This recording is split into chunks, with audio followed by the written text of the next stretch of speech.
Good evening सभी को। कुछ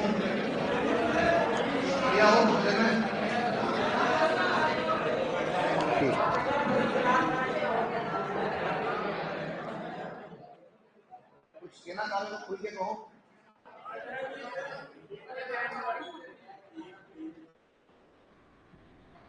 अपन ने लास्ट एक शुरुआत की थी पर्यटन। क्या बात कर रहे थे अपन? पर्यटन की बात कर रहे थे और पर्यटन में हमने बहुत सारी बातें लिखी है ना। और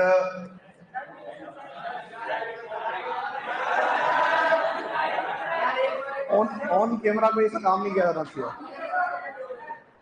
ऑन कैमरा ऐसा कोई कार्य नहीं किया जाना चाहिए। तो साइड में उसको रख दिया है। हाँ क्या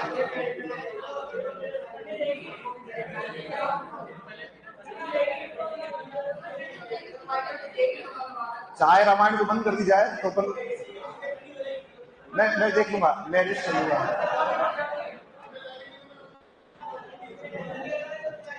चलो ये बताओ, आप लोग जो है कि आरटीडीसी की स्थापना कब की गई?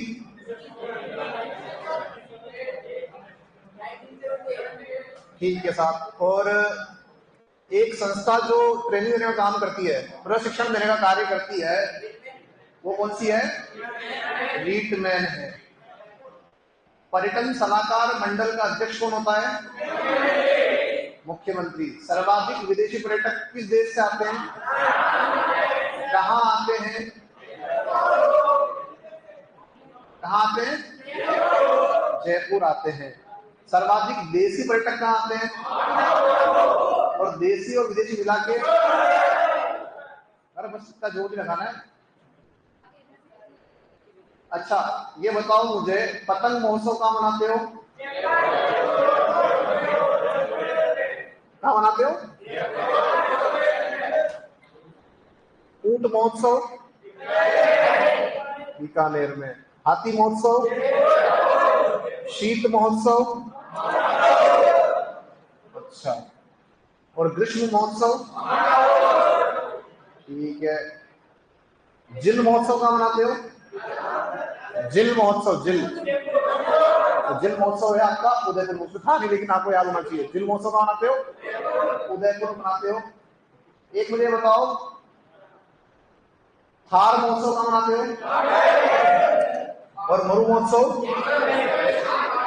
थार बागमेर में, और जो मरु आपका है वो कहाँ पे है?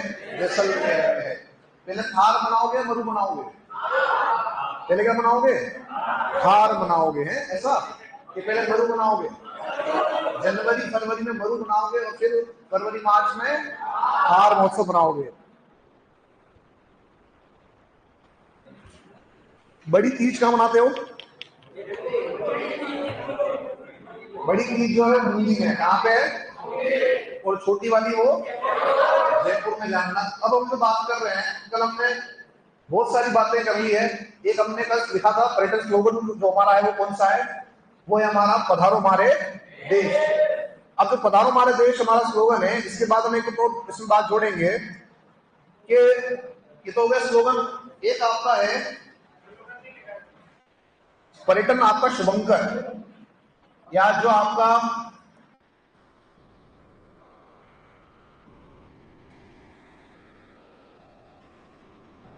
पर्यटन शुभंकर कह दो, या जो हमारा जो पर्यटन विभाग है उसके द्वारा जो शुभंकर दिया गया है, स्लोगन दिया गया है, वो कौन सा दिया हुआ है? तो ध्यान रखना,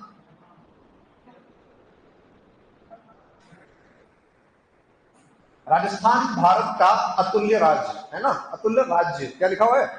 राजस्थान भारत का अतुल्य राज्य। ये किसका है? ये हमारा जो पर्यटन शुभंकर राजस्थान का, ये है, ध्यान रखना है, ठीक है ना। तो एक बात नोट करो साथ, लिखो पहले, देखो राजस्थान पर्यटन विभाग की स्थापना। देखो राजस्थान पर्यटन विभाग की स्थापना। बिल्कुल जो साथी जुड़े हैं ऑनलाइन वाले, सभी को गुड इवनिंग, राम राम, नमस्कार। एक साथी लिख रहे हैं सर हम ऑनलाइन वाले भी आप ही के स्टूडेंट हैं। बिल्कुल हो, किसने मना किया? मैंने तो मना नहीं किया आपको। राजस्थान पर्यटन विभाग की स्थापना, अच्छा, राजस्थान पर्यटन विभाग की स्थापना 1956 1956 में।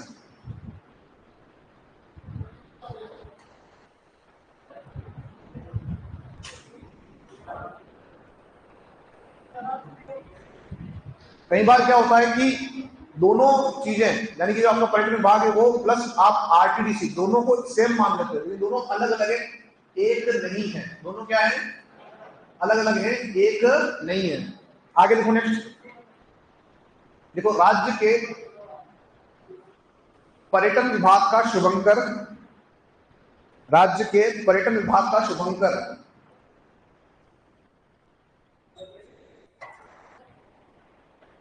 राज्य के पर्यटन विभाग का शुभंकर, और लिखो राजस्थान भारत का,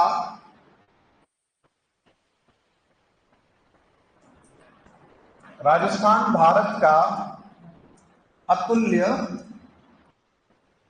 राज्य, इनक्रेडिबल स्टेट ऑफ इंडिया, अतुल्य राज्य। इंग्लिश मीडियम में जीके स्टार्ट करोगे? हाँ बिल्कुल करेंगे, जो साथी कह रहे हैं इंग्लिश मीडियम में स्टार्ट होगा, जीके होगा। Okay very good. कमल कह रहे हैं कि हम तो मन में ही आपके क्वेश्चन का आंसर दे देते हैं। बिल्कुल सही, ठीक है, अच्छी बात है। और लक्ष्मण जी कह रहे हैं कि सर ऑनलाइन क्लास वाले भी आपके के स्टूडेंट हैं। बिल्कुल है, कोई मना ही नहीं है।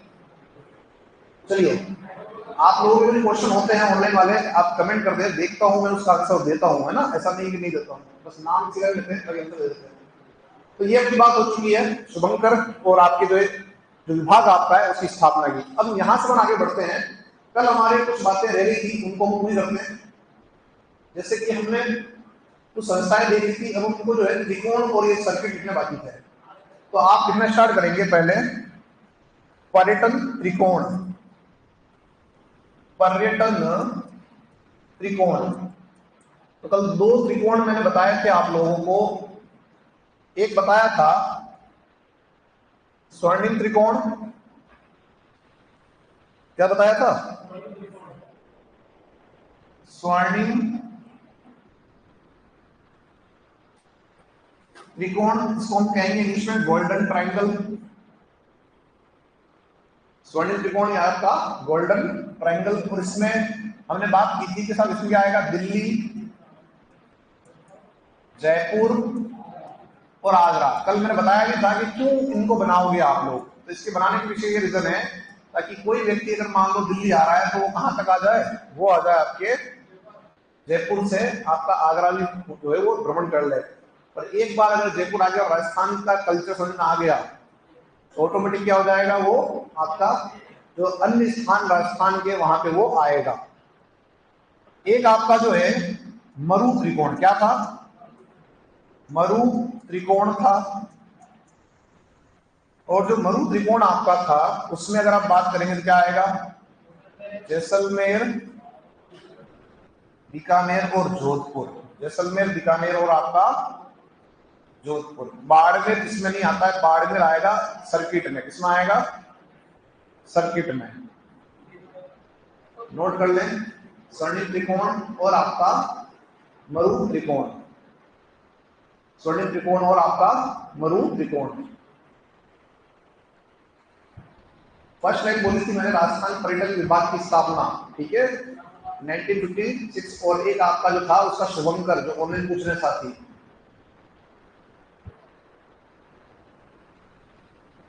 स्वर्णिम त्रिकोण और एक आपका मरु त्रिकोण। ये दो त्रिकोण आपके हैं इसके अंदर, पर्यटन के अंदर। चलने से बन आगे, अब हम चलेंगे सर्किट पे। कहां चलेंगे?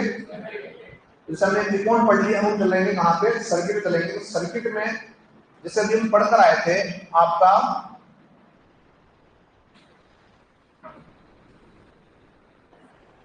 मरु त्रिकोण, उसी को हम स्टार्ट वहां से करते हैं।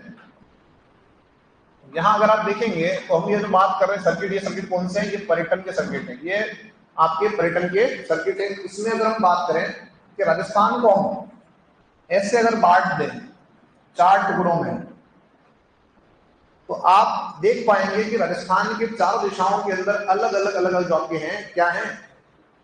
पर्यटन स्थल हैं, और उनके आधार पर इनको बांटते हैं। अब यहाँ पे हमको जो है थोड़ा साधारण तरीके से हमको समझना है कि कौन कौन से यहाँ पे आपके क्षेत्र आएंगे। अभी अपन एक बात करें अगर यहाँ पे, तो सबसे पश्चिम में अभी हम देख कर आए थे कि साहब हमारे पास में मरु त्रिकोण है। तो यहाँ एक हो जाएगा मरु सर्किट, क्या हो जाएगा, और उसमें केवल एक बाड़मेर आपका उसमें जुड़ जाएगा, हाँ या ना, ठीक है। यहाँ जहां भी आप बैठे हो ये हो जाएगा मेवाड़ सर्किट, क्या हो जाएगा, मेवाड़ सर्किट। यहाँ हो जाएगा हाड़ौती सर्किट, क्या हो जाएगा, यहाँ हो जाएगा ब्रज, क्या हो जाएगा, ब्रज सर्किट। यहाँ हो जाएगा ढूंढार, क्या हो जाएगा, ढूंढार सर्किट। यहाँ क्या हो जाएगा शेखावटी सर्किट, क्या हो जाएगा, शेखावटी सर्किट आपका हो जाएगा। यहाँ अगर आ जाओगे तो मेरवाड़ा, क्या हो जाएगा, मेरवाड़ा। यहाँ गोंडवाड़ कह दो या आबू सर्किट कह दो, वो हो जाएगा, ठीक है।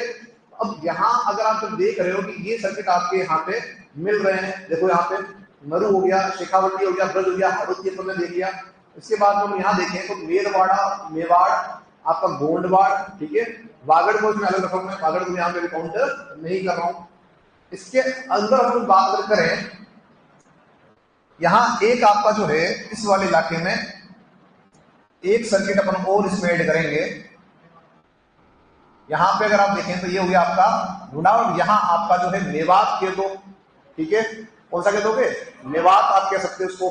अगर यहाँ देखोगे एक एक करके सबके अंदर बात हम करते हैं, तो जो पहला आपका यहाँ में लिखा है वो हो जाएगा मरु सर्किट, क्या हो जाएगा, मरु सर्किट आपका हो जाएगा। फिर यहाँ आप देखोगे तो ये अपन ने क्या बोला इसको, गोंडवाड़। और गोंडवाड़ आप जानते हो किसका इलाका है, लूणी का प्रवास क्षेत्र आपका है। और यहाँ पे माउंट आबू भी है, कौन सा है, तो आप इसको आबू सर्किट भी कह सकते हैं, क्या कह सकते हैं इसको, ठीक है। यहाँ आपने क्या कहा, मेरवाड़ा, क्या बोला, मेरवाड़ा सर्किट आप बोल रहे हो, ठीक है। यहाँ बोल रहे हो मेवाड़, क्या बोल रहे हो, मेवाड़ सर्किट आप इसको कह रहे हो, मेवाड़। यहां आप कह रहे हो हाड़ौती, क्या कह रहे हो, हाड़ौती कह रहे हो। यहां कह रहे हो ब्रज, क्या कह रहे हो, ब्रज। यहां आप कह रहे हो ढूंढार। यहां आप कह रहे हो मेवात या आपका रणथंबोर, मेवात या रणथंबोर वाला। यहां आपका आ जाएगा कौन सा, ये आ जाएगा शेखावटी। कौन सा आ जाएगा, शेखावटी का क्षेत्र आ जाएगा। तो देखो 1 2 3 4 5 6 और 6 और ये आपकी जो है आप दिख रहे हैं, आपको कितने दिख रहे हैं, 9 हो गए, ठीक है। एक आपका जो है यहाँ वागर सर्किट को काउंट करके कितना जाएंगे आपके 10, और 10 ही मैंने आपको बताए थे, ठीक है। अब यहां से अगर हम बात करते हैं, इसको मैं ये नहीं करता हूं यहाँ पे, ठीक है। अब देखो यहाँ पे एक एक करके हम जो है सबके बारे में बात करना शुरू करते हैं। तो लिखो नंबर 1 पर सबसे पहले क्या आ जाएगा, मरु सर्किट, क्या आ जाएगा, मरु सर्किट। मरु सर्किट में क्या होगा, जो त्रिकोण पढ़कर आए थे उसी त्रिकोण का एक और अंग उसमें एक जुड़ जाएगा, एक और आपका एक्स्ट्रा, वो क्या हो जाएगा, वो हो जाएगा आपका बाड़मेर। हाँ बिल्कुल, एक साथी कह रहे हैं कि सभी भौगोलिक उपनाम के समान है। हाँ बिल्कुल, जो अपन आप पढ़कर आए थे वो क्यों नहीं याद करें आपस से। तो लिखो आप पहला मरु सर्किट और लिखो इसमें जैसलमेर, बीकानेर, जोधपुर और बाड़मेर।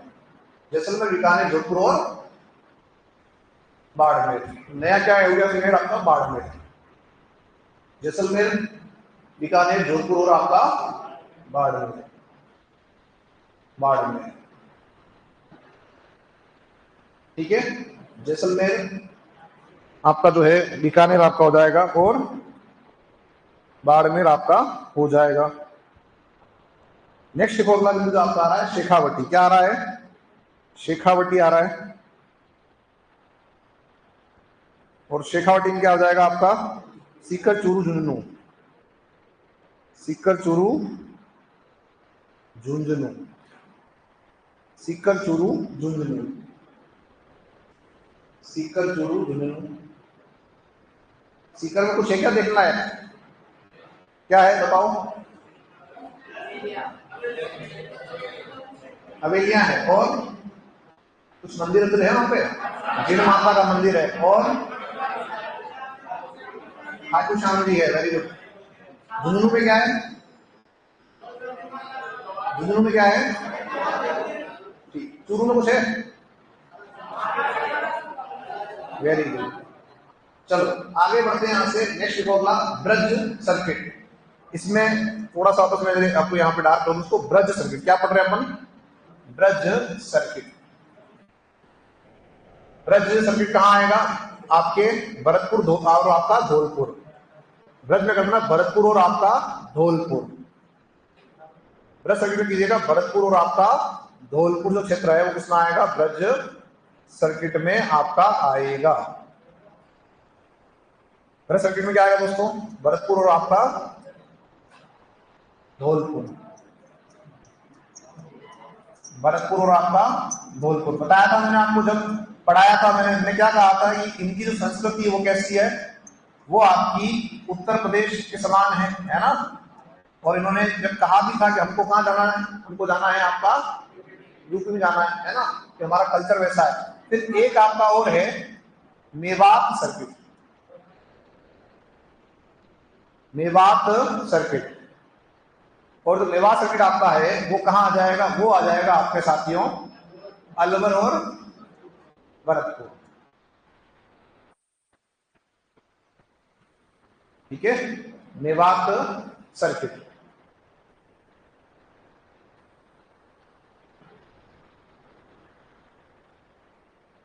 हाँ बिल्कुल, टॉपिक का नाम चेंज करो, मैंने कल कहा भी था कि टॉपिक का नाम चेंज करवाना है। कोई बात नहीं, बोल देंगे उनको, है ना, कर देंगे, बोला था, कोई बात नहीं, बाद में करा देंगे। लिख आप लोगों ने यहां तक। अगला लिखे Hadoti circuit. Hadoti circuit,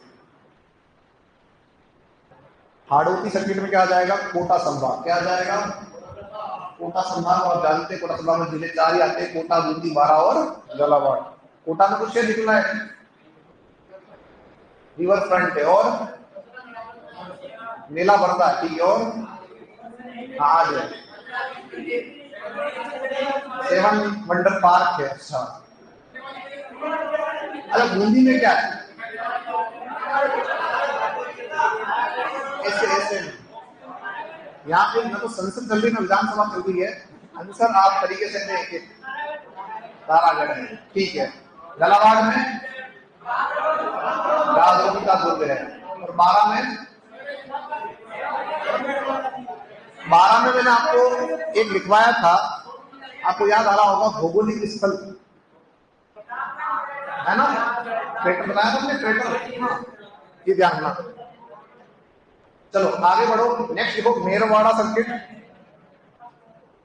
Merwara circuit, और लिखो इसके अंदर आपका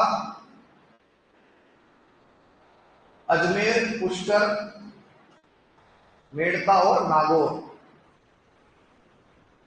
अजमेर, पुष्कर, मेड़ता और नागौर किसमें आ जाएगा, ये आपके मेरवाड़ा सर्किट में आपका आ जाएगा। मेरवाड़ा सर्किट। नेक्स्ट लिखो मेवाड़ सर्किट।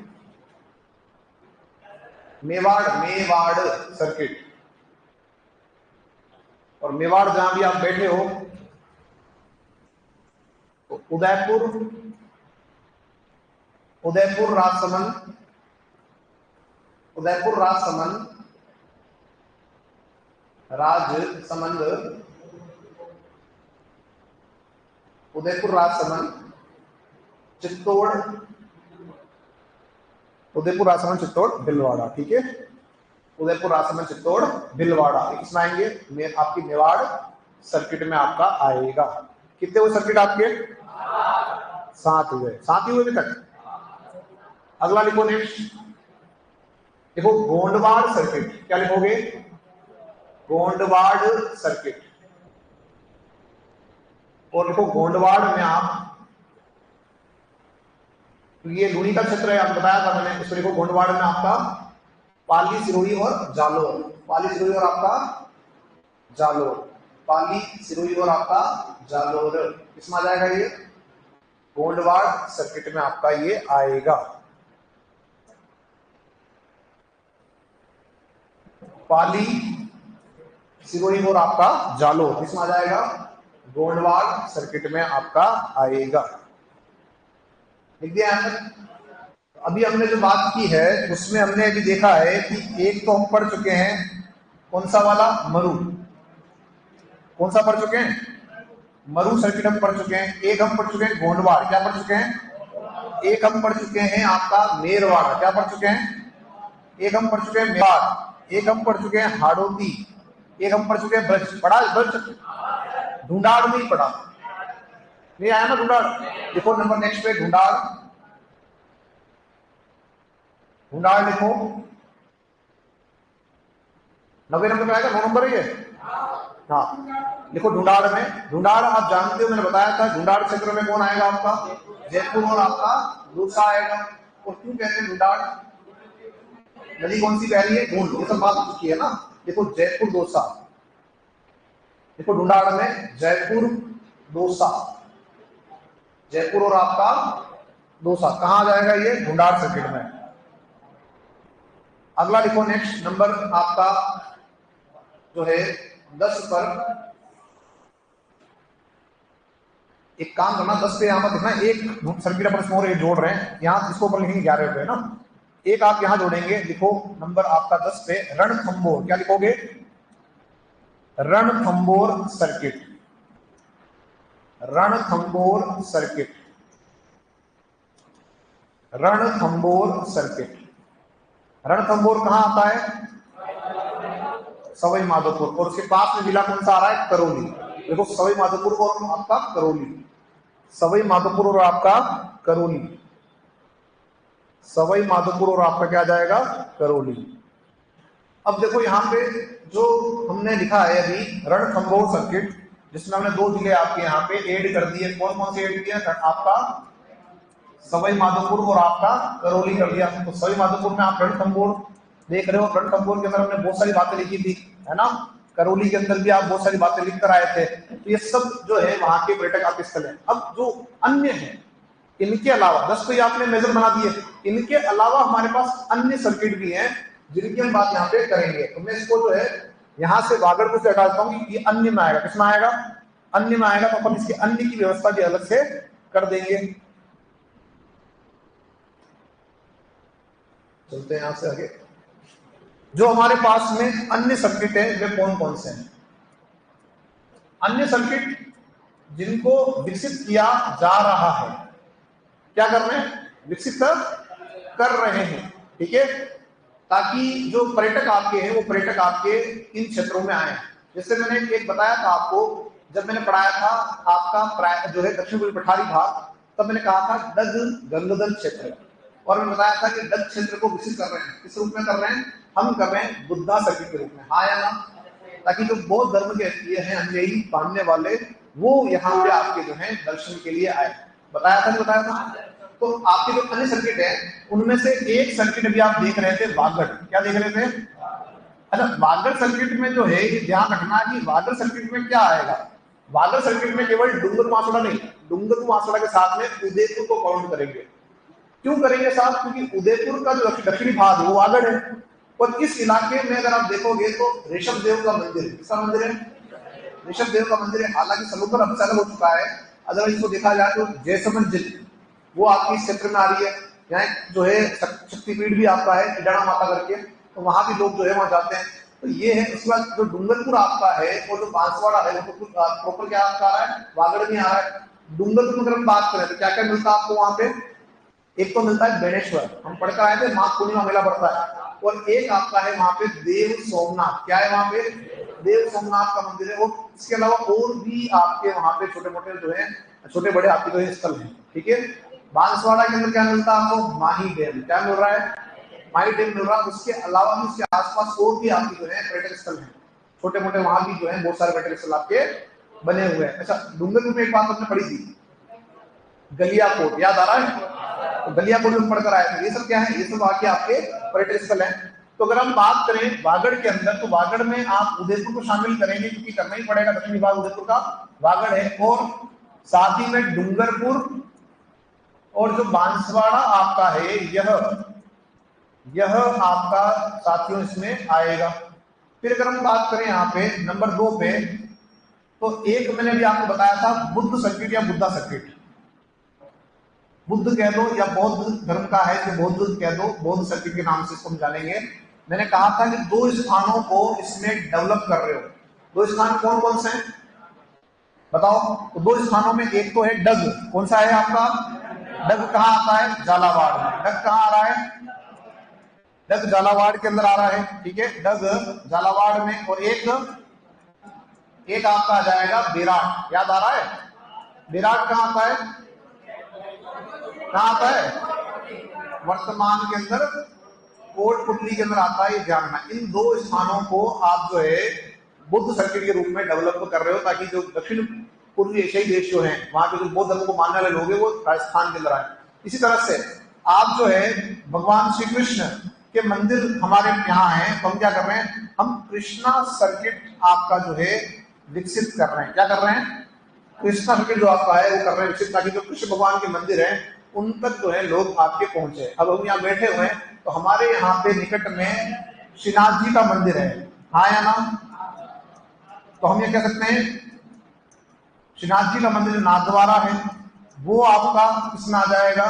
द्वारिकाधीश का मंदिर इसमें आपका जो है कांकोली वाला वो आ जाएगा, ठीक है। द्वारिकाधीश मंदिर जो आपका है कहाँ आ रहा है? यह कांकरोली के अंदर आ रहा है, वो इसके अंदर आपका आ जाएगा। एक आपके जो है जयपुर के अंदर भी तो है गोविंद देव जी, जिनकी प्रतिमा लगी, मूर्ति लगी हुई है, तस्वीर यहाँ पे ध्यान है आप लोगों को, है ना? तो गोविंद देव जी का जो मंदिर है, ऐसे जो मंदिर आपके हैं, ऐसे मंदिरों को आप जोड़ रहे हैं, ठीक है, ताकि जो पर्यटक आपके आए वो यहाँ पे दर्शन करने जा सकें। अब हम बात करते हैं, ऐसे ही हमने क्या किया कि एक सर्किट को डेवलप कर रहे हैं बालाजी के नाम से, भगवान हनुमान जी के नाम पे बालाजी सर्किट जो आपके हैं, उसमें आप जो है जितने भी स्थान आपके हैं, जितने भी आपके स्थान हैं बजरंगबली के, उनको आप जोड़ रहे हैं। जैसे सालासर कहाँ आता है? सालासर बालाजी। और कौन से हैं? मेहंदीपुर बालाजी कहाँ आते हैं? ठीक है। और इसके अलावा आप जो है अगर जयपुर में देखेंगे तो आपके जो हैं वीर हनुमान जी हैं, है ना, कोले के हनुमान जी हैं, रोप पे लगाया वहां, बिल्कुल सही बात। एक आपके हैं बंदे के हनुमान जी,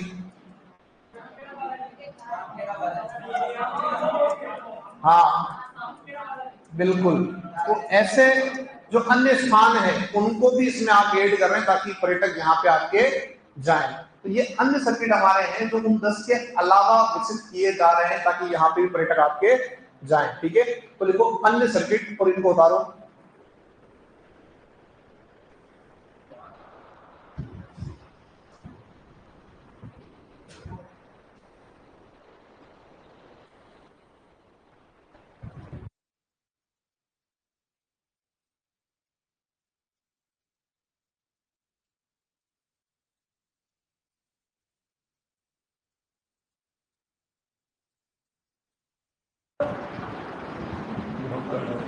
इसको उतारो, तुम्हारे पास और कोई इलाज नहीं, कल ब्लॉक कर दो सर।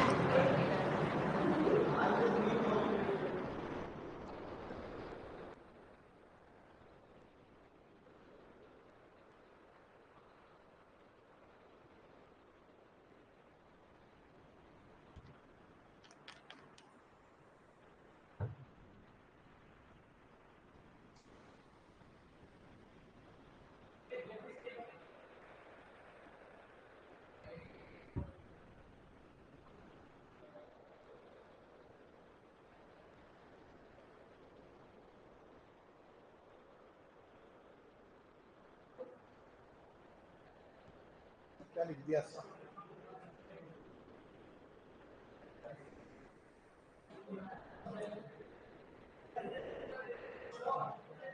अरे एक सेकंड दोस्तों, मैंने गलती से गलत लिख दिया है, तो एक साथी ने कहा सर आपने गलत लिख दिया है, बालालाल जी,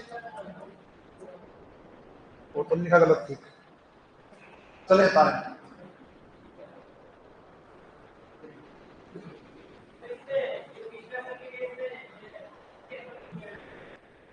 उदयपुर सर्किट में आ गया वो, है ना। भगवान श्री कृष्ण के बड़े मंदिरों को इनमें शामिल किया जो प्रमुख स्थान है। जैसे श्रीनाथ जी मंदिर जो है उसके कारण ही ये पूरा नाथद्वारा बसा हुआ है, ये छोटा गांव था खाली, है ना। 7, हाँ बिल्कुल, हाँ तो आप लोग कल्चर में पढ़ते हो, इतिहास इतना हमारे ज्योग्राफी में नहीं आता है, हमारे इतना ही आता है कौन सा मंदिर कहाँ है। चले इससे बन आगे। आज संख्या कम कैसे आप लोगों की? टेस्ट टेस्ट है, पढ़ते हैं। हाँ अच्छा ओके, ये है जो पढ़ लो यहाँ पे, ये इंपॉर्टेंट है। किसका बाकी है? सभी का हो गया? हाँ करें फटाफट।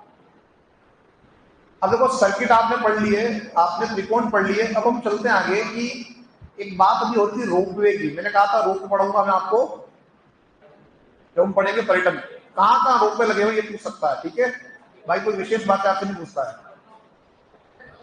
चलो ये उतारो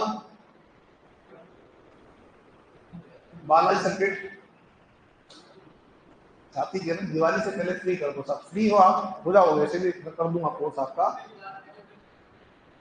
आपकी वजह से तो यहाँ ये पीपीटी लगा रहा था कि जो फैक्ट है वो फटाफट आप नोट कर लो, जो समझाने वाले टॉपिक थे वो सब हो चुके हैं। कल टेस्ट है ना आपके, तो देखते बात करते हैं। ऐसा अलाउ नहीं होता तो आपकी छुट्टी है, छुट्टी बना लो। लगी थी क्या? ठीक।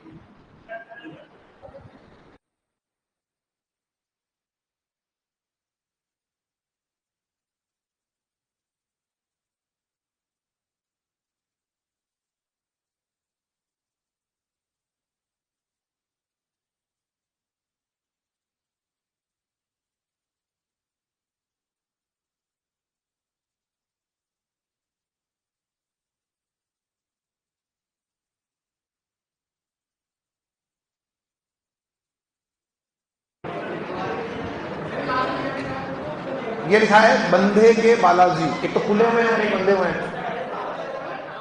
अरे जयपुर दोनों, हाँ सामोद वाले जयपुर कर दो ना आप, यहाँ पे क्यों घबराते हो?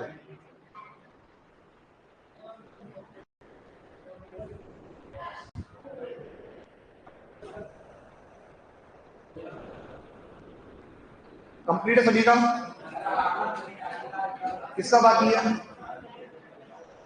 अच्छा अभी मुझे बताओ, अभी राजस्थान के पर्यटन मंत्री कौन है?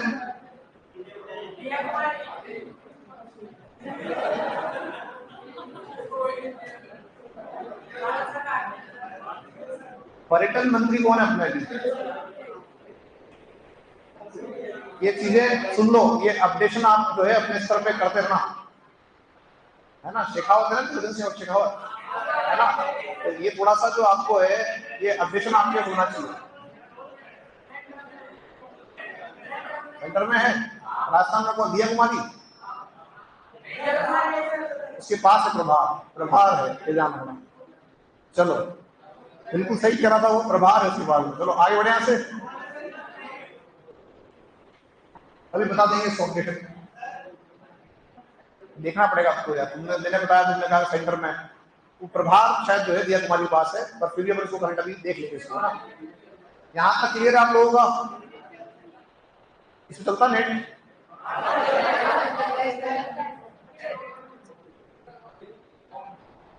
हाँ ये हट जाएगा, एक सेकंड, ये हट जाएगा वापस से।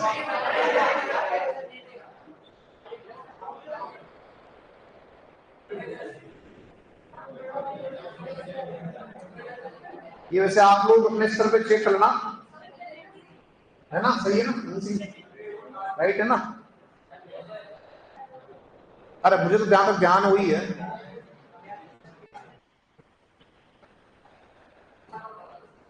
अरे हाँ हाँ,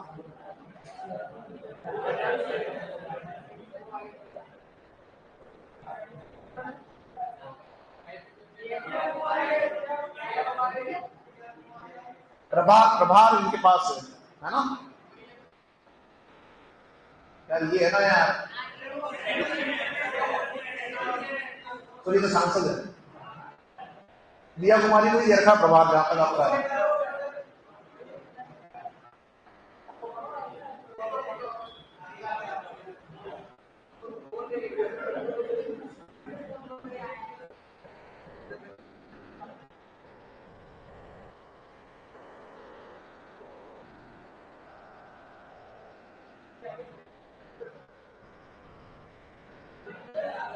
अरे हाँ, एक सेकंड रुक जाओ।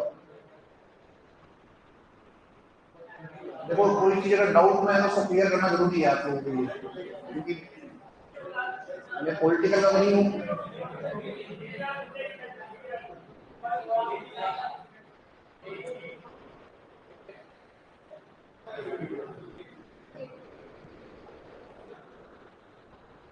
इधर आओ।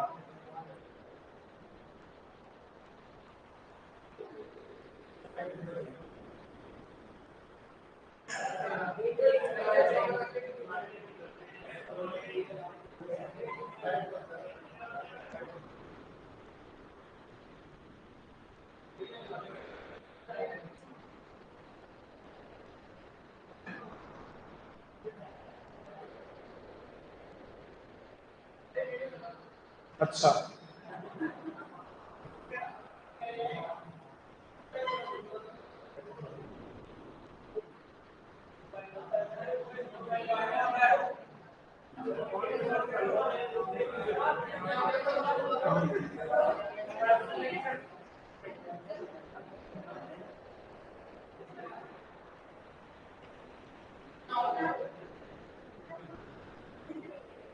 लास्ट ट्रायल में बता दूंगा मान देख के।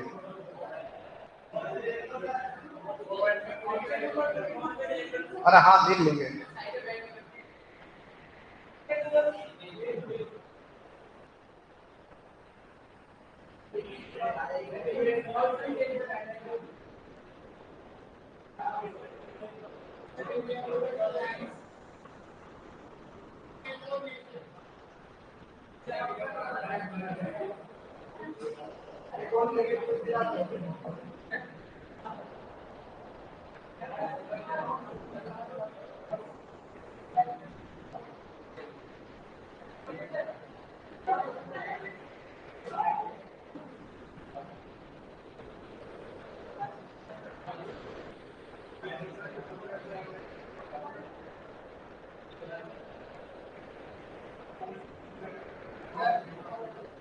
देखेंगे खुल जाएगा।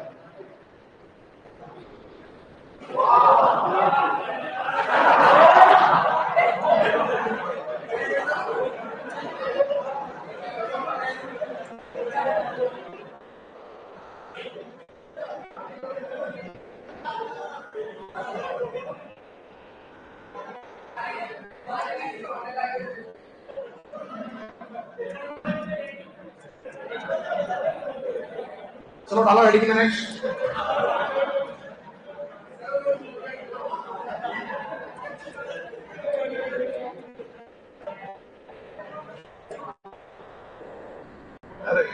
देखो इसमें नेक्स्ट डालो रेडी में। राजस्थान में रोपवे। आप लोगों के सामने एस्टिमेट नहीं बोलता हूँ मैं। अब उसमें क्या गलती मेरी, ठीक है ना।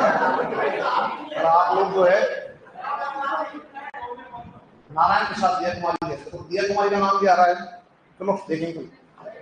नंबर आप देखो नेक्स्ट रेडी में। राजस्थान में रोपवे। राजस्थान में रोपवे। राजस्थान में रोपवे। अब जो रोपवे हमारे लगाए गए, वो पहला जो रोपवे लगाया गया वो लगाया गया आपका संधा माता जालोर में। देखो इसमें एक ही बात ध्यान रखनी है कि राजस्थान का पहला व सबसे लंबा, पहला व सबसे लंबा अगर कोई रोपवे हमारे पास है तो वो आपका है सुंदा माता। पहला व सबसे लंबा रोपवे देखो इसमें सुंदा माता जालोर राज्य का पहला व सबसे लंबा रोपवे। राजस्थान का पहला व सबसे लंबा रोपवे है ना, 2006 का ये। हालांकि आपसे इतना ईयर नहीं पूछेगा। 2006 में आपने इसको लगाया था। राजस्थान का पहला व सबसे लंबा ये रोपवे आपका है, ठीक है, पहला व सबसे लंबा रोपवे। उसके बात करते हैं नंबर 2 पे। तो जो नंबर 2 लगा है वो लगा है उदयपुर के अंदर आपका करणी माता। कहाँ लगा है? और करणी माता जो मंदिर यहाँ पे है वो करणी माता मंदिर क्या कहलाता है? मनसा पूर्ण करणी माता। क्या कहलाती है? मनसा पूर्ण करणी माता। मनसा पूर्ण करणी माता मंदिर ये कहाँ आ जाता है? उदयपुर में। उदयपुर में। तो यहाँ पे आपने राजस्थान का दूसरा रोप लगाया था। हालांकि उदयपुर में वर्तमान समय में 2 रोपे हो चुके हैं, है ना। एक इमज माता जी उन्होंने लगाया है ना। तो एक आपका है मनसा पूर्ण करणी माता। क्या कहना चाह रहे हो? हाँ, मासला मंगरा पे अपन पढ़कर आए थे। मासला मंगरा याद आ रहा है? तो ये जो आपका रोप है वो आपका उसी पे है, मासला मंगरा पे जाना। तो मनसा पूर्ण करणी माता मंदिर आपका जो है उदयपुर में यहाँ लगाया दूसरा रूप में। एक आपने लगाया था पुष्कर के अंदर। कहाँ लगाया? पुष्कर में लगाया। कहाँ लगाया? सावित्री देवी। कहाँ लगाया था? सावित्री देवी मंदिर जो आपका है पुष्कर के अंदर, वहां पे आपने लगाया। पुष्कर अजमेर में। पुष्कर अजमेर में सावित्री देवी मंदिर जो आपका है पुष्कर अजमेर में यहाँ लगाया। आप पढ़कर आए थे सावित्री देवी का जो मंदिर है वो कौन सी पहाड़ी पर है? रत्नागिरी। कौन सी पहाड़ी पर है? रत्नागिरी पहाड़ी पे। अच्छा, रत्नागिरी पहाड़ी पे एक अच्छा और बात बताता हूँ आपको कि रत्नागिरी कन्या उपवन उदयपुर में है। रत्नागिरी कन्या उपवन कहाँ है? तो वो उदयपुर में है। रत्नागिरी पहाड़ी का है, पुष्कर में है। तो यहाँ पे आप जो है इसको नोट करना, रत्नागिरी पहाड़ी पर। कौन सी पहाड़ी पर है? रत्नागिरी पहाड़ी पर है आपका। और यहीं पर मैं आपको क्या लिखवा रहा हूँ, एक अदर जो आपका बिंदु है कि जो रत्नागिरी कन्या उपवन है, रत्नागिरी जो कन्या उपवन आपका है वो उदयपुर के अंदर है। रत्नागिरी कन्या उपवन कहाँ है? तो उदयपुर में है। कहाँ पे है? उदयपुर में है। कहाँ पे है? अच्छा, इसी के निकट में एक और बात देना यहीं पे ही कि यहीं के इसके और आपके निकट में अगर हम बात करें आगे चल के थोड़ा सा, तो मेवाड़ बायोडाइवर्सिटी पार्क भी है।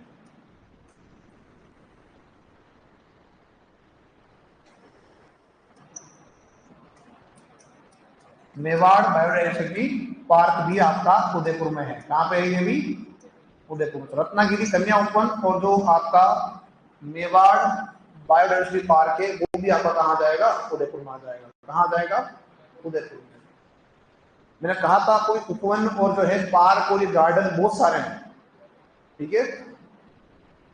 यहां तक कंप्लीट सभी का। चले इससे पर आगे। तो एक आपका जो है लिखा है नंबर 3 का आपका सावित्री जो मंदिर आपका है वो आपके पुष्कर अजमेर में हो गया। नंबर 4 वीर हनुमान जी कहाँ है साथियों? वीर हनुमान मंदिर सामोद जयपुर में। यहां पर भी आपने एक रोपवे लगाया है। वीर हनुमान मंदिर सामोद आपका जो है जयपुर के अंदर, यहां भी आपने एक रोपवे लगाया है। एक लगाया है, ठीक है, लिख दिया। नंबर 4 अगला लिखो नेक्स्ट। एक आपने लगाया है खोले के बालाजी बालाजी मंदिर। ये आपने कहा लगाया है? यह भी आपका जयपुर क्षेत्र में आएगा। और इसके बाद आपने लगाया था नीमच माता मंदिर उदयपुर में। नीमच माता मंदिर उदयपुर में आपने लगाया है। इसके अलावा और भी आपके प्रस्तावित है। जिस सुन तो दो। इसके अलावा और भी जो आपके हैं मंदिर हैं, कुछ किले हैं जिनके ऊपर आपने प्रस्तावित किया। जैसे माउंट आबू प्रस्तावित है, तो कोर्ट की परमिशन मिलने के बाद वो चीज हो जाएगी। फिर आपका एक जो है जो जालोर का किला है उसके ऊपर आपका प्रस्तावित है, ठीक है। ऐसे और भी कुछ देवी देवताओं मंदिर है जहाँ पे चीजें आपकी प्रस्तावित है। जिन माता वाला स्टार्ट हो गया आपका है। कौन गया आपके से? कौन गया? ठीक है, अच्छी बात। जिन माता मंदिर जहां आ रहा आपका। तो और भी जो प्रस्तावित आपके हैं जो निर्माणाधीन है उनको अपने काउंट नहीं कर रहे हैं, उनको अपन केवल यहाँ जो है जो बन चुके हैं लग चुके हैं उनको काउंट कर रहे हैं। बाकी मैंने बताया आपको जालोर में है, आपके माउंट आबू प्रस्तावित किया हुआ है, ऐसे बहुत सारे स्थान है जहाँ पे आपके प्रस्तावित के अंदर काम चल रहा है। कंप्लीट है यहाँ तक सभी का? उतारेंगे बार इसको फटाफट से चलते पड़ आगे।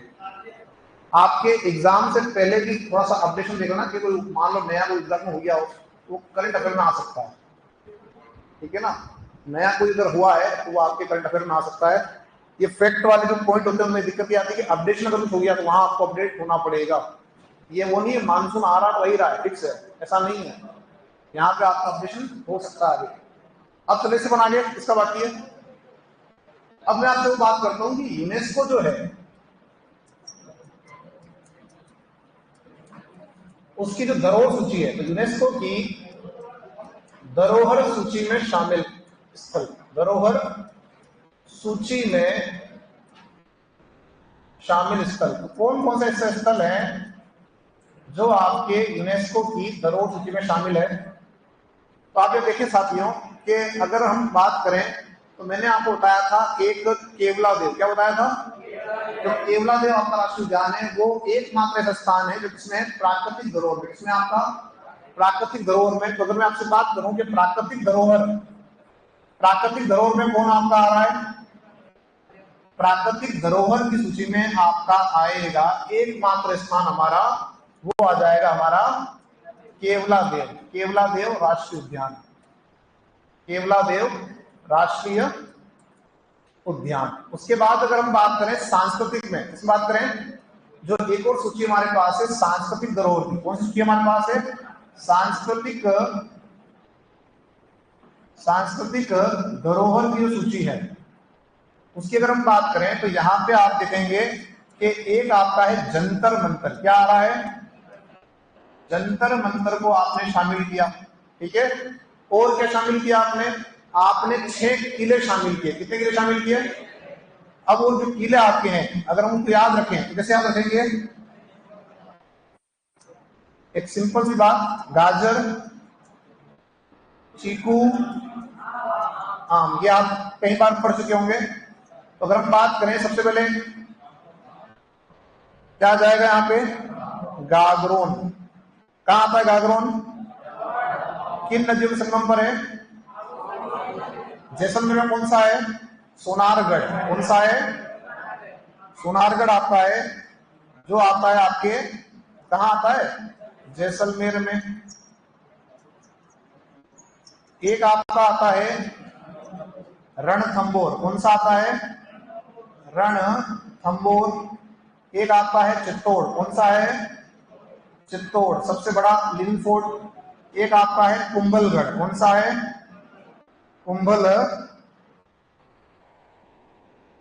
कुंभलगढ़ जो आता है राजसमंद के अंदर। तो आप देखें 1 2 3 4 और 5 और ये छठा हो जाएगा आपका आमेर। तो 2 नंबर पे अगर हम रखें, 3 नंबर पे आपका हो जाएगा कौन सा स्थान? 3 नंबर पे आप अगर रख सकते हैं आपके गागरोन को। फिर आपका 4 पे सोनारगढ़, 5 पे आप देखेंगे तो आ जाएगा रणथंबोर, 6 पे आपका आ जाएगा चित्तौड़, 7 पे आपका कुंभलगढ़ और 8 पे क्या हो जाएगा आपका आमेर। अब एक और जो स्थान आपने शामिल किया है जो आएगा नंबर 9 पे, वो आएगा जयपुर शहर परकोटा। क्या जाएगा? जयपुर शहर परकोटा। ये तो हो गए आपके 9 स्थान। कितने हो गए? 9 स्थान हो गए। और ये कैसे हैं? ये हैं मूर्त। कैसे हैं ये? मूर्त हैं जिनको आप छू सकते हैं। एक आपका जो है नृत्य है, एक डांस है जिसको आपने ऐड किया है और वो किया है किसमें? अमूर्त श्रेणी में। किसमें किया है? अमूर्त। तो अमूर्त जो सूची आपकी है या श्रेणी आपकी है, तो अमूर्त श्रेणी में आपने ऐड किया है कालबेलिया नृत्य को। किसको ऐड किया है? कालबेलिया जो नृत्य है उसको आपने धरोहर के रूप में शामिल किया है, ठीक है। तो 9 तो स्थान हमारे पास है और हमारा एक डांस है, मूर्त और अमूर्त, ठीक है। मूर्त वो जिसको हम छू सकते हैं, है ना। और जो अमूर्त आपका है वो कौन सा हो जाएगा, जो हम सुन पा रहे हैं, वो हो जाएगा आपका तालबेल या नृत्य। तो नोट करें साथियों, जो यूनेस्को की धरोहर सूची है उसमें शामिल स्थान स्थल कौन कौन से वो, और प्लस आपका एक चार्ज लगता है, शादी गुजरने से चार्ज लगता है, बिल्कुल लगता है चार्ज, बिना पैसे के तो कौन जान देगा आपको रोपवे पे, रोपवे का चार्ज लगता है, तो मैंने कहा बिल्कुल लगता है, बिना पैसे के तो कौन जान देगा आपको रोपवे पे, जान देगा कोई है, जाते ही नहीं है, वो ठीक बात है, लेकिन लगता है चार्ज।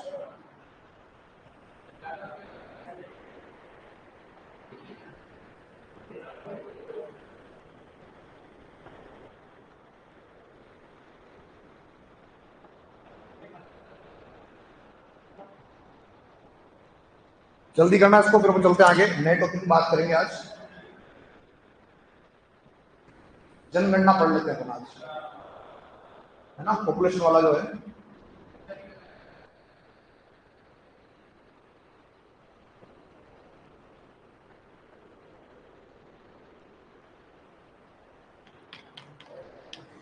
जनजाति अपन लास्ट में देखेंगे, फिर हम इसको, मैं देख रहा हूँ सर अगर करवा देंगे अच्छी बात है, तो मेरे को करवानी है।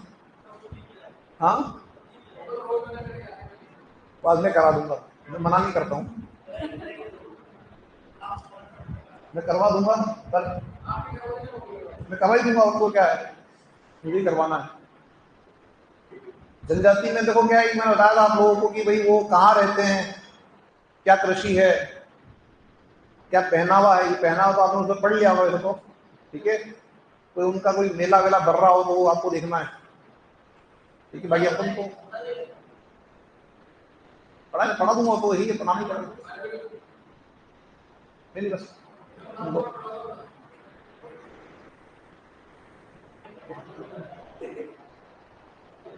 सही बात है। आर्ट एंड कल्चर है ना, देखो उसमें कल्चर आता पूरा होगा, है क्या जनजाति में क्या है, पूरा ही कल्चर है।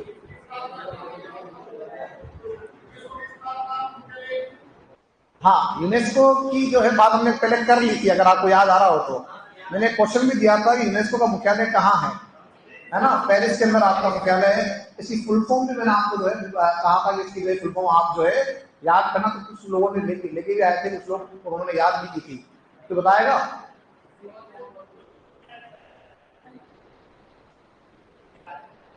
नहीं याद की, भाई क्या बात है,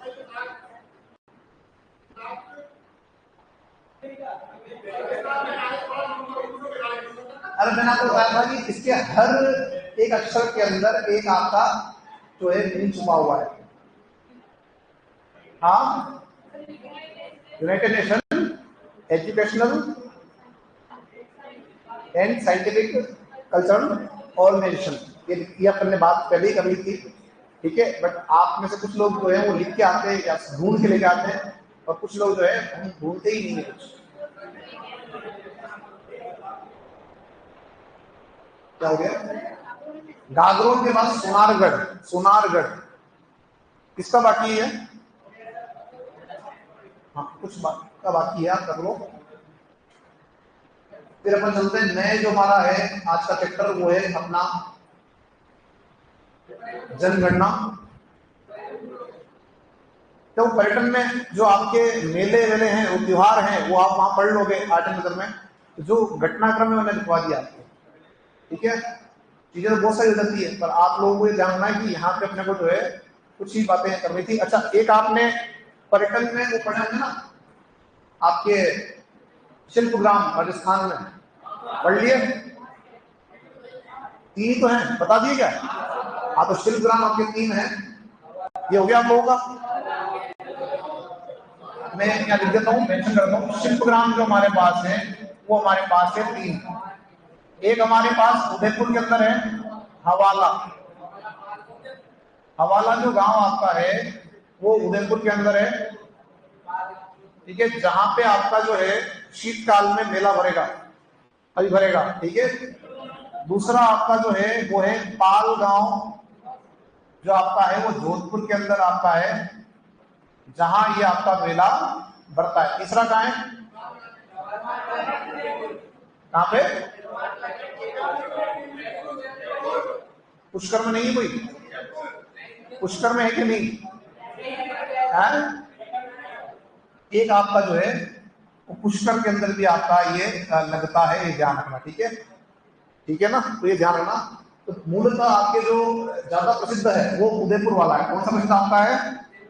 उदयपुर वाला जो आपका है वो ज्यादा प्रसिद्ध है, हवाला वाला। इसके अंदर जो है आपके केवल राजस्थान ही नहीं, राजस्थान के अलावा जो अन्य आपके स्थान हैं, अन्य जो राज्य हैं जहाँ पे ट्राइब रहती है, ट्राइबल आपके हैं लोग, वहां के लोग यहाँ पे आते हैं। ठीक है, और जब अगर यहाँ शीतकाल होता है तो यहाँ पे उनके जो है फंक्शन होते हैं। इससे हमारे नॉर्थ ईस्ट का है, वहां से लोग आते हैं, गोवा वाला जो इलाका है वहां से आते हैं, तो वो अपनी जो संस्कृति है उसके यहाँ पे जो है झलक दिखाते हैं। क्लियर? कंप्लीट सभी का यहाँ तक? बाकी तो हमने कल पढ़ लिया था ये, इसलिए कुछ पढ़ने की आवश्यकता नहीं है। एक सेकंड, कल पढ़ लिया था।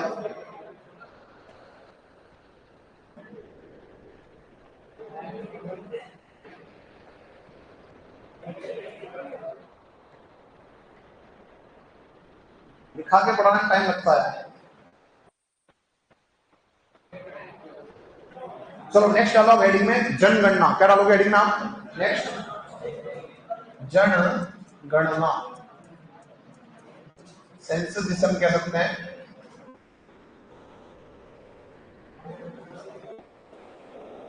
आप मुझे बताओ कि क्या जनगणना और जनसंख्या एक ही बात है या अलग अलग है? हाँ, अलग अलग है। कैसे? जनसंख्या में पॉपुलेशन कहते हैं, और जनगणना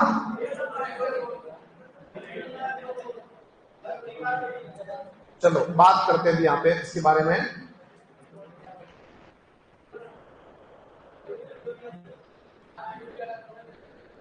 हाँ लगाएंगे ना, सब लगाएंगे, हमारा काम, हम ही तो मिलते हैं इनको।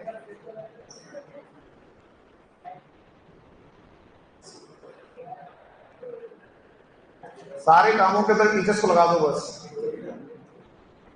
बाकी सब तो आराम से बैठे हुए हैं। क्या ज्यादा होती है? मेहनत नहीं लगती हमारी, कोई मेहनत नहीं है।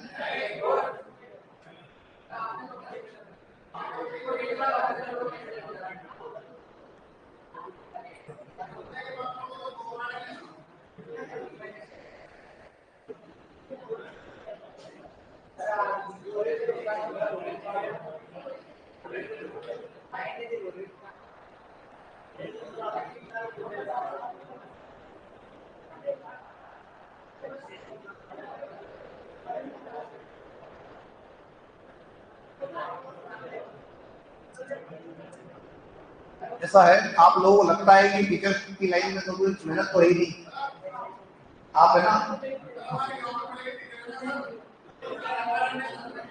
क्या?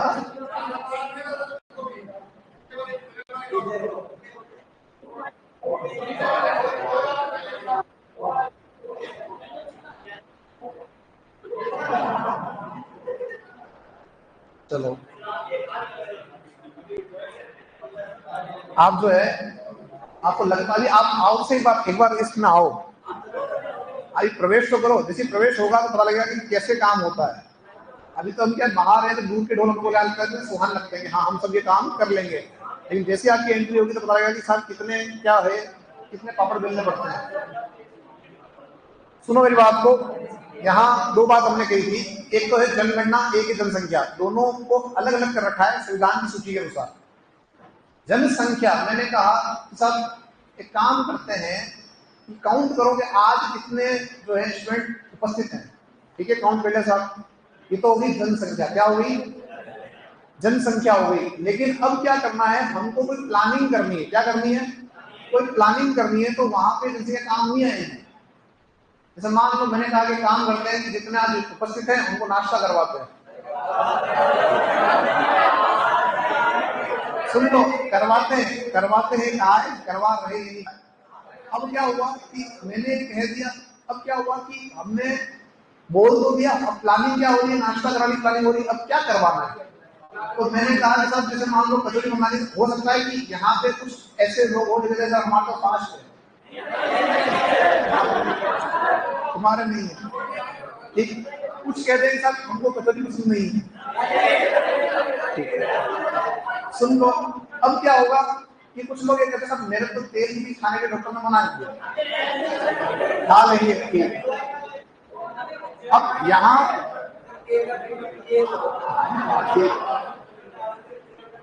आपको करवाएंगे नाश्ता करवाएंगे, अभी आप लोग सुन लो। तो हाँ, अब यहाँ एक बात समझो, अब इसको हम लेते हैं प्लानिंग की दृष्टि से। हमने काउंट कर लिया कि सब कितने मेंबर है, मान लो मेंबर आए 100।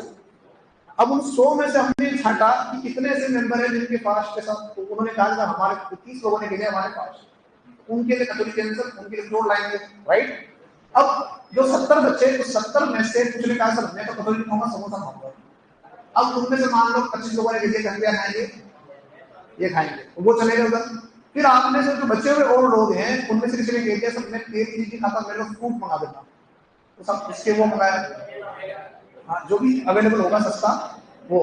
अब कहने का मतलब ये हो रहा है, आप ये देखो कि ये जो है हमने क्या किया, वापस से हमने क्या किया, हमने इसको जो है डिवाइड कर दिया, क्लासिफाइड कर दिया। ये काम किसमें होता है, ये काम होता है जनगणना में। किसमें होता है?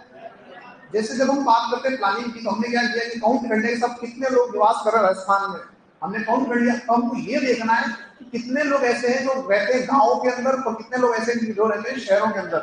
जब आप प्लानिंग करने जाओगे तो आपको लगेगा सब ज्यादा लोग जो है निवास करते हैं गाँव में, तो हमको जो फोकस करना होगा, करना है ज्यादा पे, हाँ या ना, ठीक है। और जो शहरों के अंदर आपके निवास कर रहे हैं तो उनको सुविधाएं अलग मिलती है, और जो गांव वाले में सुविधाएं आपकी अलग रहती है। अच्छा, उसके ऊपर वापस देखो, आपके टैक्सेस लगते हैं। जो गांव के अंदर रह रहे हैं उनको कम बिजली का बिल पे करना पड़ रहा है, कम पानी का जो है बिल है वो पे करना पड़ता है। यहाँ क्या होता है, यहाँ चार्जेस ज्यादा लगते हैं एक्स्ट्रा। तो जो क्षेत्र में जैसा जो आपके निवास करोगे वैसा आपको जो है सुविधाओं के अनुसार चार्जेस देने पड़ेंगे। हम कहते हैं सर गाँव में नहीं मिलता, शहरों में मिल जाता है, गाँव में ये सुविधा नहीं है।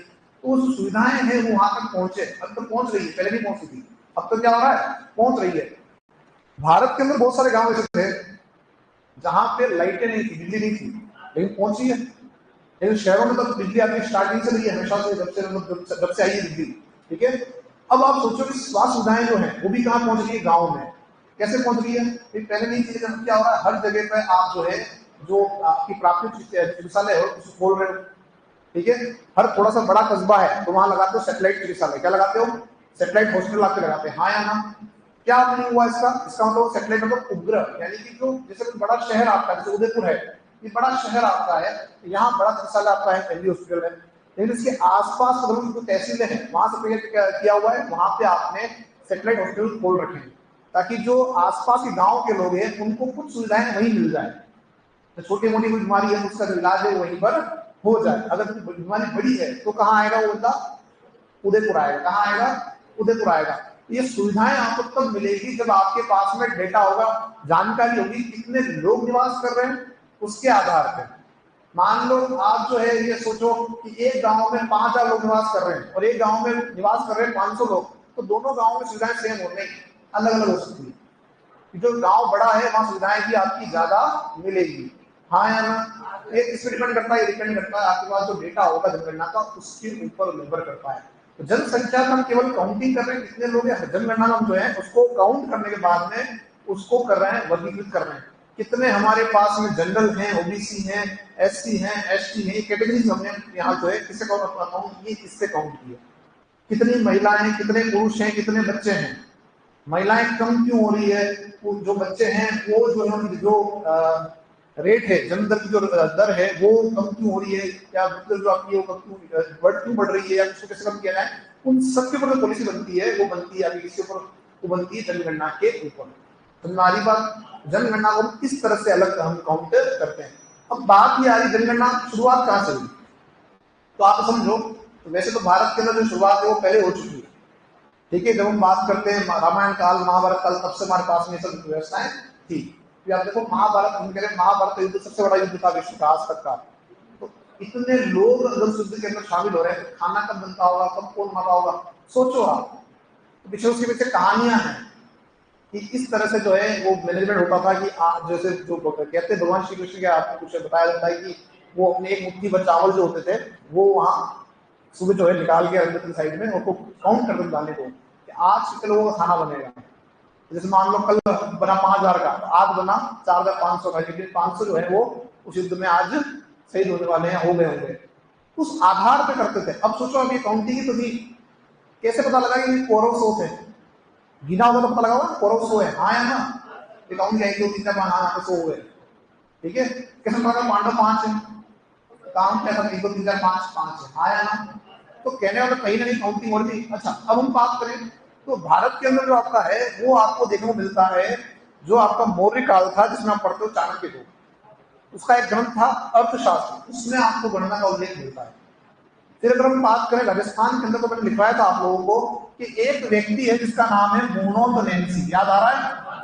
मुहनोत नैंसी जो है, इसने आपका एक ग्रंथ लिखा था। क्या लिखा था?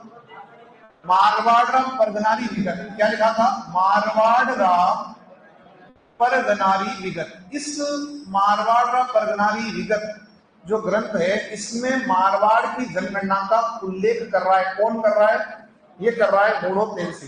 पहली बार इसने ऐसा किया, इसलिए हम इसे कहते हैं कि यह जो व्यक्ति है, यह व्यक्ति राजस्थान की जनगणना का अग्रज कहा जाता है। इसका? राजस्थान की जनगणना का अग्रज किसे कहते हो? आप कहते हो मुहनोत नैंसी को कहते हैं, जिसने पहला प्रयास किया। अब बात करते हैं कि जनगणना जो हम देख रहे हैं वर्तमान की, यह जनगणना की शुरुआत करने वाले व्यक्ति थे अंग्रेज। कौन थे? अंग्रेजों ने ये जो है नियम बनाया कि हम जो है प्रति 10 वर्षों में क्या करेंगे? जनगणना करेंगे।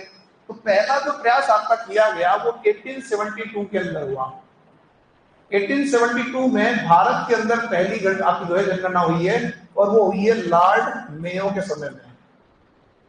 इस समय में हुई है लॉर्ड मेयो के समय में आपकी हुई है। और इसके बाद में हम जो है व्यवस्थित रूप से गणना जो करने लगे हैं, वो करने लगे हैं 1881 में। इस समय जो व्यक्ति था वो था लॉर्ड रिपन। कौन था? लॉर्ड रिपन जो है, इसके कार्यकाल में आप जो है गणना करने लगे। इसके बाद से प्रति 10 वर्षों में आप गणना कर रहे हो। लॉर्ड रिपन को ध्यान रखना थोड़ा सा। जो लॉर्ड रिपन है, जिससे हम कहते हैं स्थानीय स्वशासन, स्थानीय स्वशासन, लोकल सेल्फ जो गवर्नमेंट होती है ना, स्थानीय स्वशासन का जनक किसे कहते हैं? तो ये आपका है लॉर्ड रिपन। भारत के अंदर 1884 के अंदर जो आपका है, आपका जो है लोकल सेल्फ गवर्नमेंट की स्थापना जो है स्टार्टिंग हुई थी। तो उसको लाने वाला व्यक्ति कौन था? Lord Ripon. ये देखो ना, पंचायत समिति, पंचायत, ग्राम पंचायत, ये कौन लेके आया? ये लेके आया, ठीक है। तब लेके आया 1884 में। और उससे पहले से क्या किया? जनगणना करी। और इसके बाद से हम क्या कर रहे हैं? प्रति 10 वर्षों में जनगणना कर रहे हैं। लास्ट जो गणना आपकी हुई है वो हुई है 2011 में। अगर आप गिनो, यहां से काउंट करो कि कौन से नंबर की गणना है, काउंट करो। 72 में हुई, ऐसे काउंट करना पड़ेगा, निकालो अपनी बात। 72 में, उसके बाद 81, 91, अब काउंट करो कितना हुआ आगे, गिनती करना ऐसे।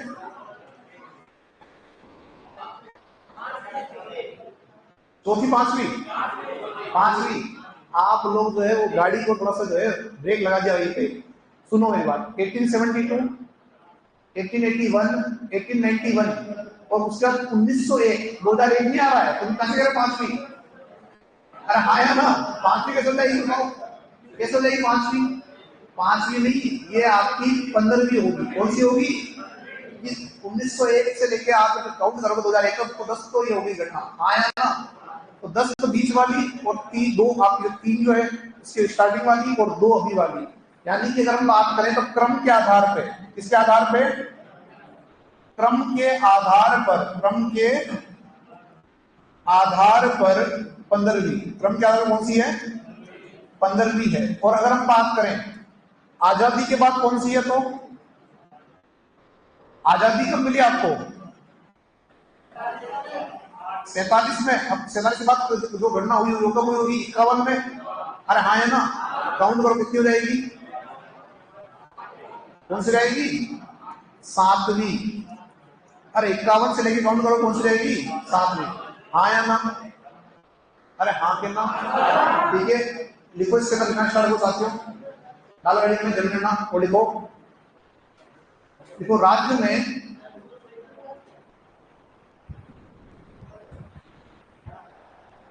डालो हेडिंग में जनगणना और स्टार्ट में लिखना, राज्य में जनगणना का पहला प्रयास, जनगणना का पहला प्रयास मुहनोद नैन्सी ने किया।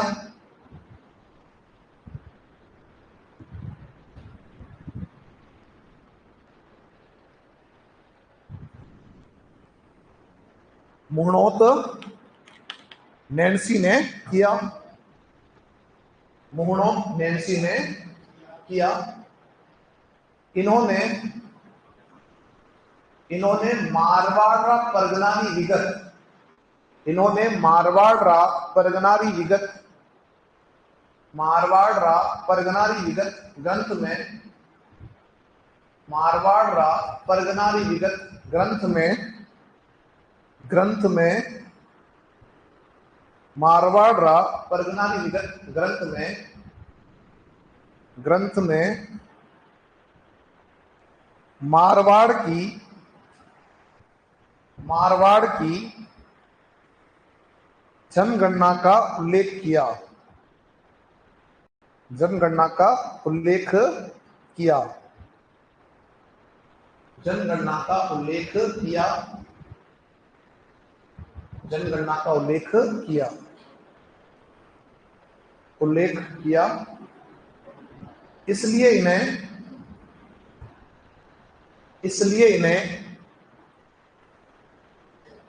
राजस्थान की जनगणना का अग्रज भी कहते हैं, इसलिए इन्हें राजस्थान की जनगणना का अग्रज भी कहते हैं,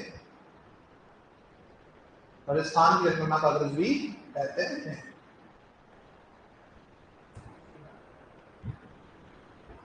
राजस्थान की जनगणना का अग्रज भी कहते हैं, क्या कहते हैं इनको? जनगणना का अग्रज। ठीक है, नेक्स्ट पॉइंट को जनगणना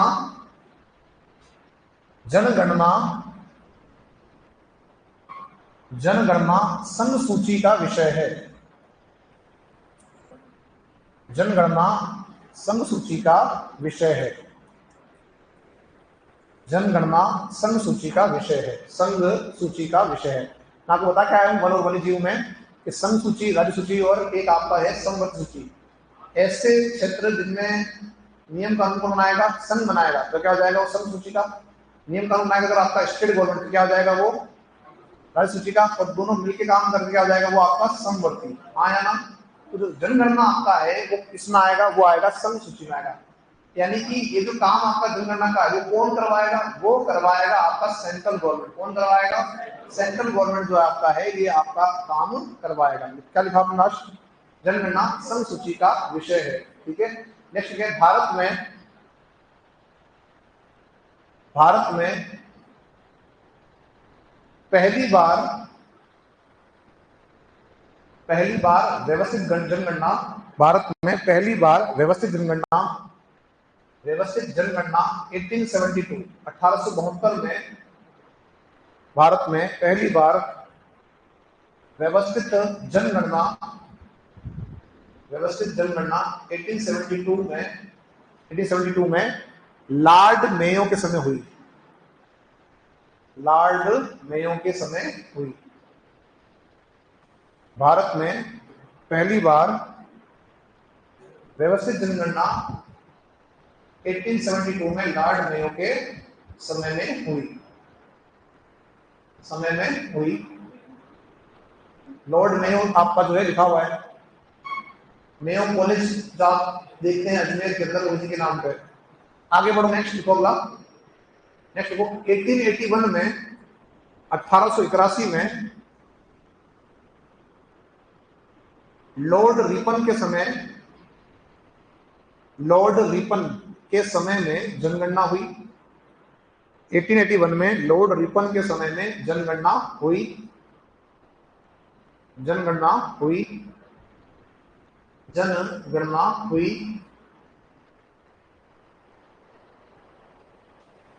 इसके बाद से प्रति 10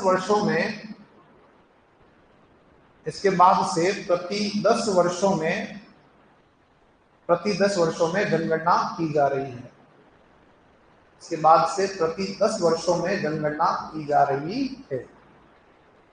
प्रति 10 वर्षों में जनगणना की जा रही है, की जा रही है। हालांकि इसी बार ऐसा हुआ है कि 2021 में जनगणना होनी थी लेकिन नहीं हो पाई, ठीक है। और अभी तक 2024 है, कोई आपके जो है अभी तक पते न पते हैं।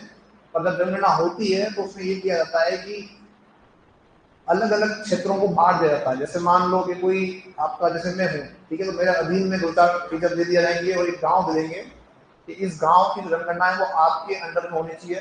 तो क्या होगा उसमें कि वो जो जनगणना होगी वो सही हो रही है कि नहीं हो रही है, वो काम ढंग से कर नहीं कर रहे हैं, वो सारी जो है चेकिंग किसे करनी है, मुझे करनी है। अब उसमें क्या होता है कि हो सकता है कि पुराना जो डेटा आपका है वो आपको मिल जाए और उसमें जो नए बच्चे इंक्लूड हुए हैं, वही नए जो जन्म हुए हैं, जो पुराने, जो जिसकी गलती होगी 10 साल, 10 साल से ज्यादा का टाइम हो गया आपको, है ना, 10 साल में मान के क्या माने 13-14 साल हो गए, उस बीच में कोई नया बच्चा जन्म लिया या कोई किसी की मृत्यु हुई है तो उसको भी हमको जो है देखने का करनी पड़ेगी। साहब यहाँ एक कम पड़ा है, यहाँ 2 आपके बड़े हैं, वो इस तरह से काउंटिंग होगी और फिर यहाँ से डेटा जो है वो आगे जाएगा, आगे से वो जो है कंपेयर होते होते होते आपका जो आएगा कहाँ जाएगा, सेंट्रल गवर्नमेंट के पास में, और फिर वो जो है अपना डेटा प्रकाशित करते हैं। इस तरह से आपका जो है हर छोटे स्तर पर आपकी जो है जनगणना का काम किया जाता है। लेकिन लंबा समय हो चुका है इस बार, अभी तक काउंट आपकी जो है शुरू भी नहीं काउंटिंग। लिखो नेक्स्ट लाइन में साथ लिखा आपने 2000, क्या लिखा आपने लास्ट 1883 में जो जनगणना आपकी हुई है उस समय हुई, लॉर्ड रिपन समय हुई है।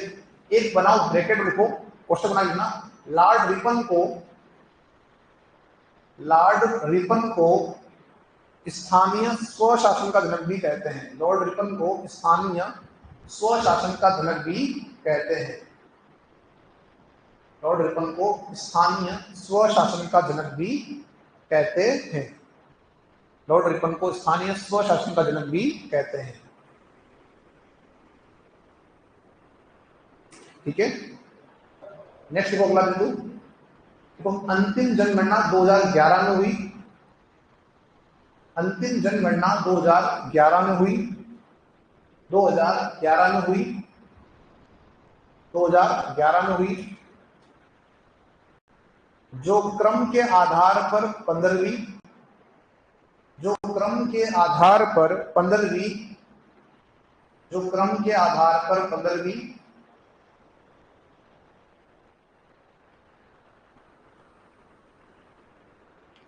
तथा आजादी के बाद,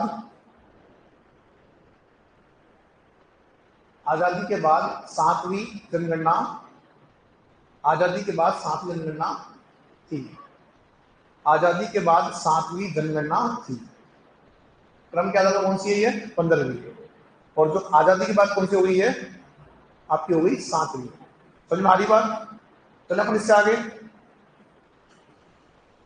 अब जो हम बात करेंगे यहाँ पे जो हमारा डेटा है उसके बारे में बात करेंगे। जनगणना हमारे पास है राजस्थान की, उसको हम कैसे याद करें, क्या करें, उसको हम देखें।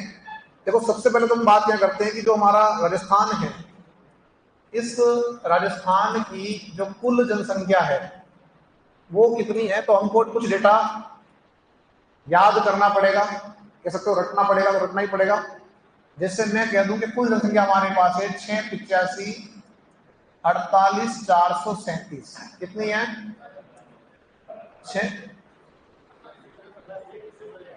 पानी पीना है, पानी पीना है सबको, सबको एक साथ पीना है।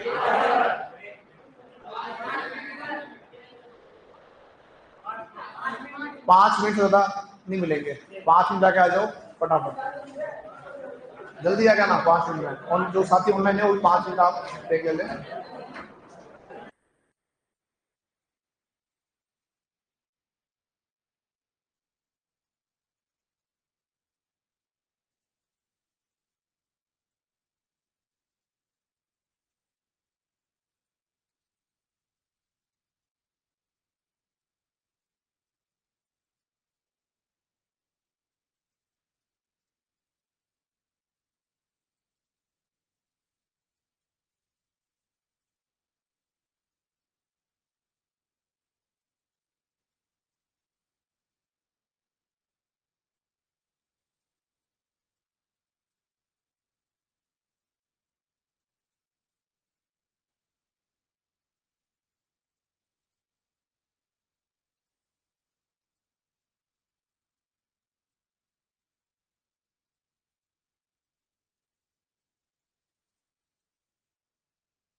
तो आप कह रहे हो लिफ्ट नहर और जिसका मैंने बताया था कि एक तरफ जहाँ ऊंचा भाग होगा वहां पे क्या होगा कि सामान्य नहर होती है उससे पानी जाएगा नहीं, क्या करेंगे मशीनों से हम पानी को ऊपर उठाएंगे और उसमें डालेंगे।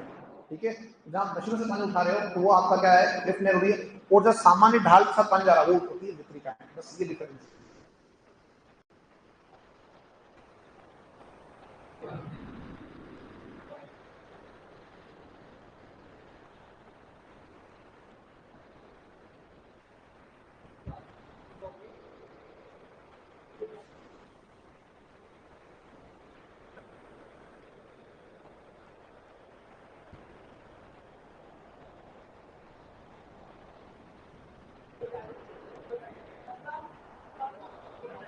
हाँ यार ले आओ यार।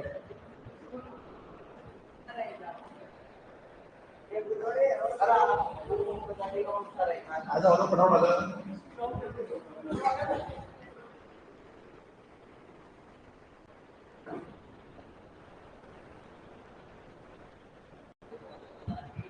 जो लिफ्ट नहरें होती है उनको हिंदी में कहते हैं जल उत्थान नहरें।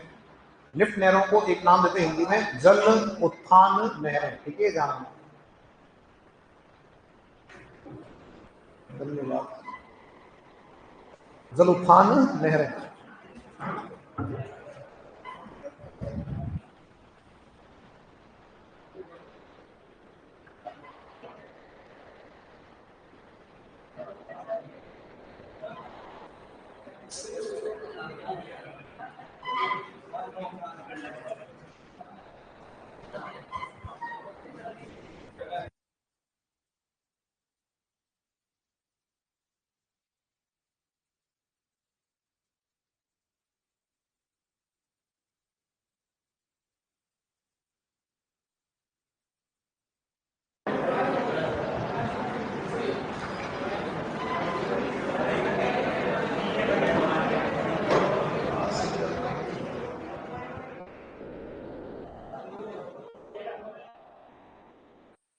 तो खींचना दोस्तों। अरे पूरा नहीं करना, पूरा नहीं करना।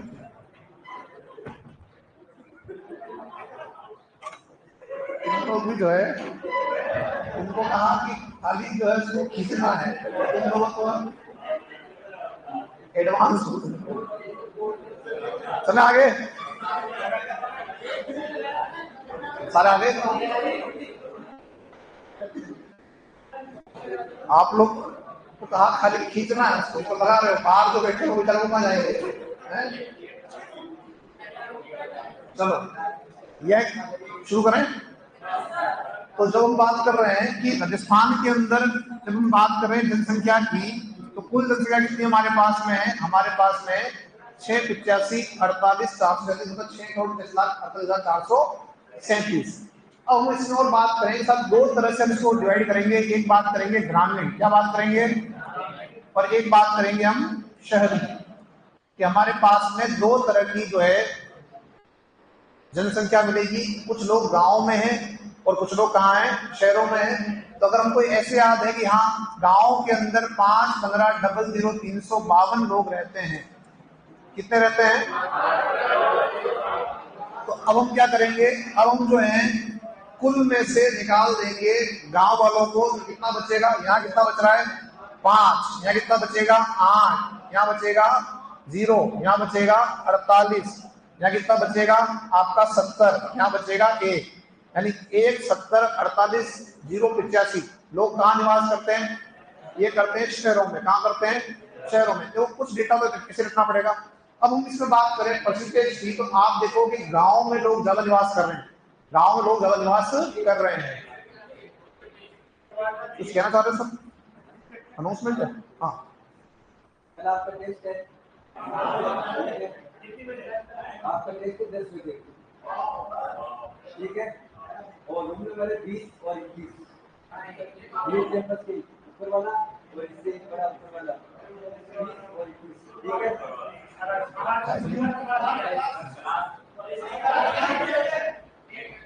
क्लास में कल क्लास में अरे मैं उनसे बात करूंगा ना, तो इनको थोड़ा पता होगा।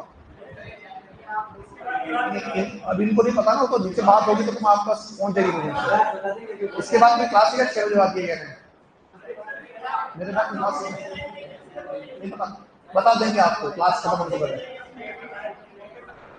अरे रावण कहाँ देखना है, कांच में देखना, कांच में।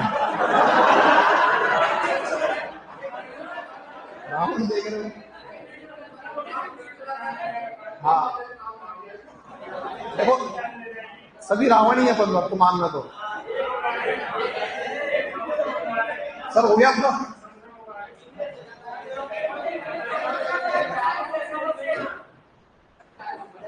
हाँ, ठीक, आ जाओ, चले जरा। जो आपका जो टोटल पॉपुलेशन है, इसमें प्रश्न पूछा हुआ है कि अगर आप देखोगे कि 75.1% पॉपुलेशन है वो निवास करती है कहाँ पे आपकी, वो निवास करती है आपके गांव में। कहाँ निवास करती है? अब कितना बचा? अब बचा हमारे पास में 24.9। कितना बचा? तो आपसे ये सीधा प्रश्न पूछा हुआ किसी एग्जाम के अंदर कि राजस्थान में ग्रामीण जनसंख्या का प्रतिशत कितना है? कितना है? 75.1 है। शहरी कितना है? 24.9 है। और बाकी जो ऐसे रखना, ठीक है, इनके अलावा कोई भी बड़ा जो आपका डेटा है वो नहीं आएगा इन तीन के अलावा, ठीक है। अब हम बात करें यहाँ पे कि हमारे पास में जो टोटल जनसंख्या है, ठीक है, उसमें अगर हम बात करें, ये वापस बंटवारा कर दिया कि शहरों में आप देखें तो पुरुष कितने हैं, महिलाएं कितनी हैं। आपके जो गांव है वहां पुरुष कितने, वहां कितनी महिलाएं। हालांकि इतना आपने को डिटेल में जाने की आवश्यकता नहीं है, ये हमारे यहाँ काम का नहीं है। बस मैंने जो आपको बताया है उसको याद करना, जैसा मैंने बताया वैसे याद करना। इसको ऐसे पढ़ने जाओगे याद नहीं होगा, लेकिन ये याद आपका हो जाएगा आसानी से। आगे बढ़ते हैं यहाँ से। अब हम बात करते हैं सर्वाधिक जनसंख्या कहां मिल रही है और न्यूनतम जनसंख्या कहां मिल रही है, ठीक है। ट्रिक तो मेरे पास है, लेकिन आप लोग क्या है बताने लायक नहीं हो। इसलिए बताऊंगा तो आप उसको कहीं और ले जाओगे, अलग जगह पर।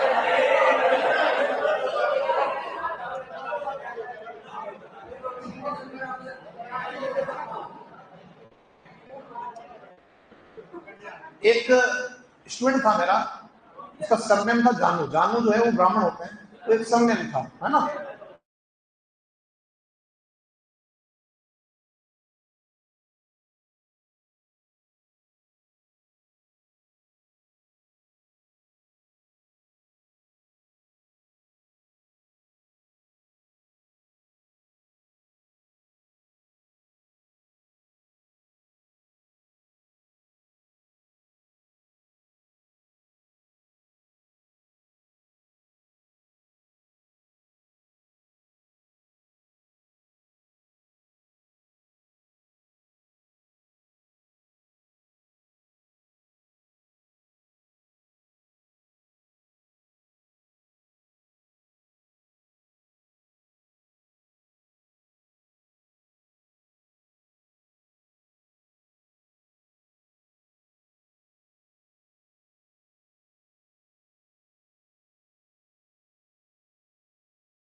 जो ऑनलाइन वीडियो में आवाज आ रही है, आप लोगों को कैमरा ऑन करते हैं।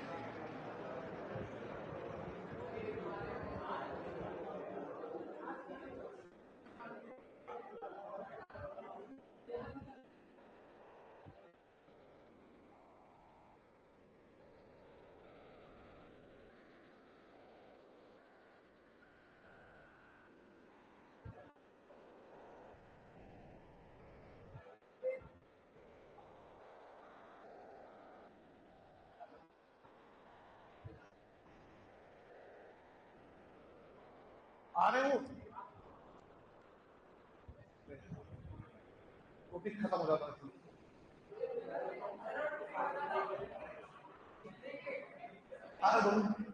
वहां दिख नहीं रहा हमको, क्लास बंद हो गई वो कह रहे हैं ऑनलाइन के अंदर।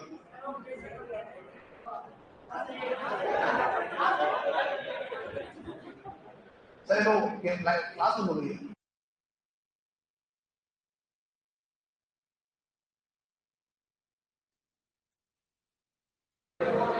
हो गया सर स्टार्ट, रेडी है? हाँ ऑनलाइन साथ में कोई दिक्कत तो नहीं है, सब दिख रहा है आप लोगों को, आवाज आ रही है? चलो अब जो हम बात कर रहे हैं कि हमें जो है सर्वाधिक जनसंख्या कहाँ है और न्यूनतम कहाँ है, ये जिले हमको जिलों के नाम याद होने चाहिए। उनमें कितने लोग निवास कर रहे हैं वो जरूरी हमारे लिए नहीं है। मैं आपको वैसे तो 5-5 याद करा रहा हूं, पर अपने को 3-3 याद हुआ है काफी है। और बेसिक हमको पता है कि सबसे ज्यादा जो निवास करती जनसंख्या वो करती है जयपुर में। कहाँ करती है?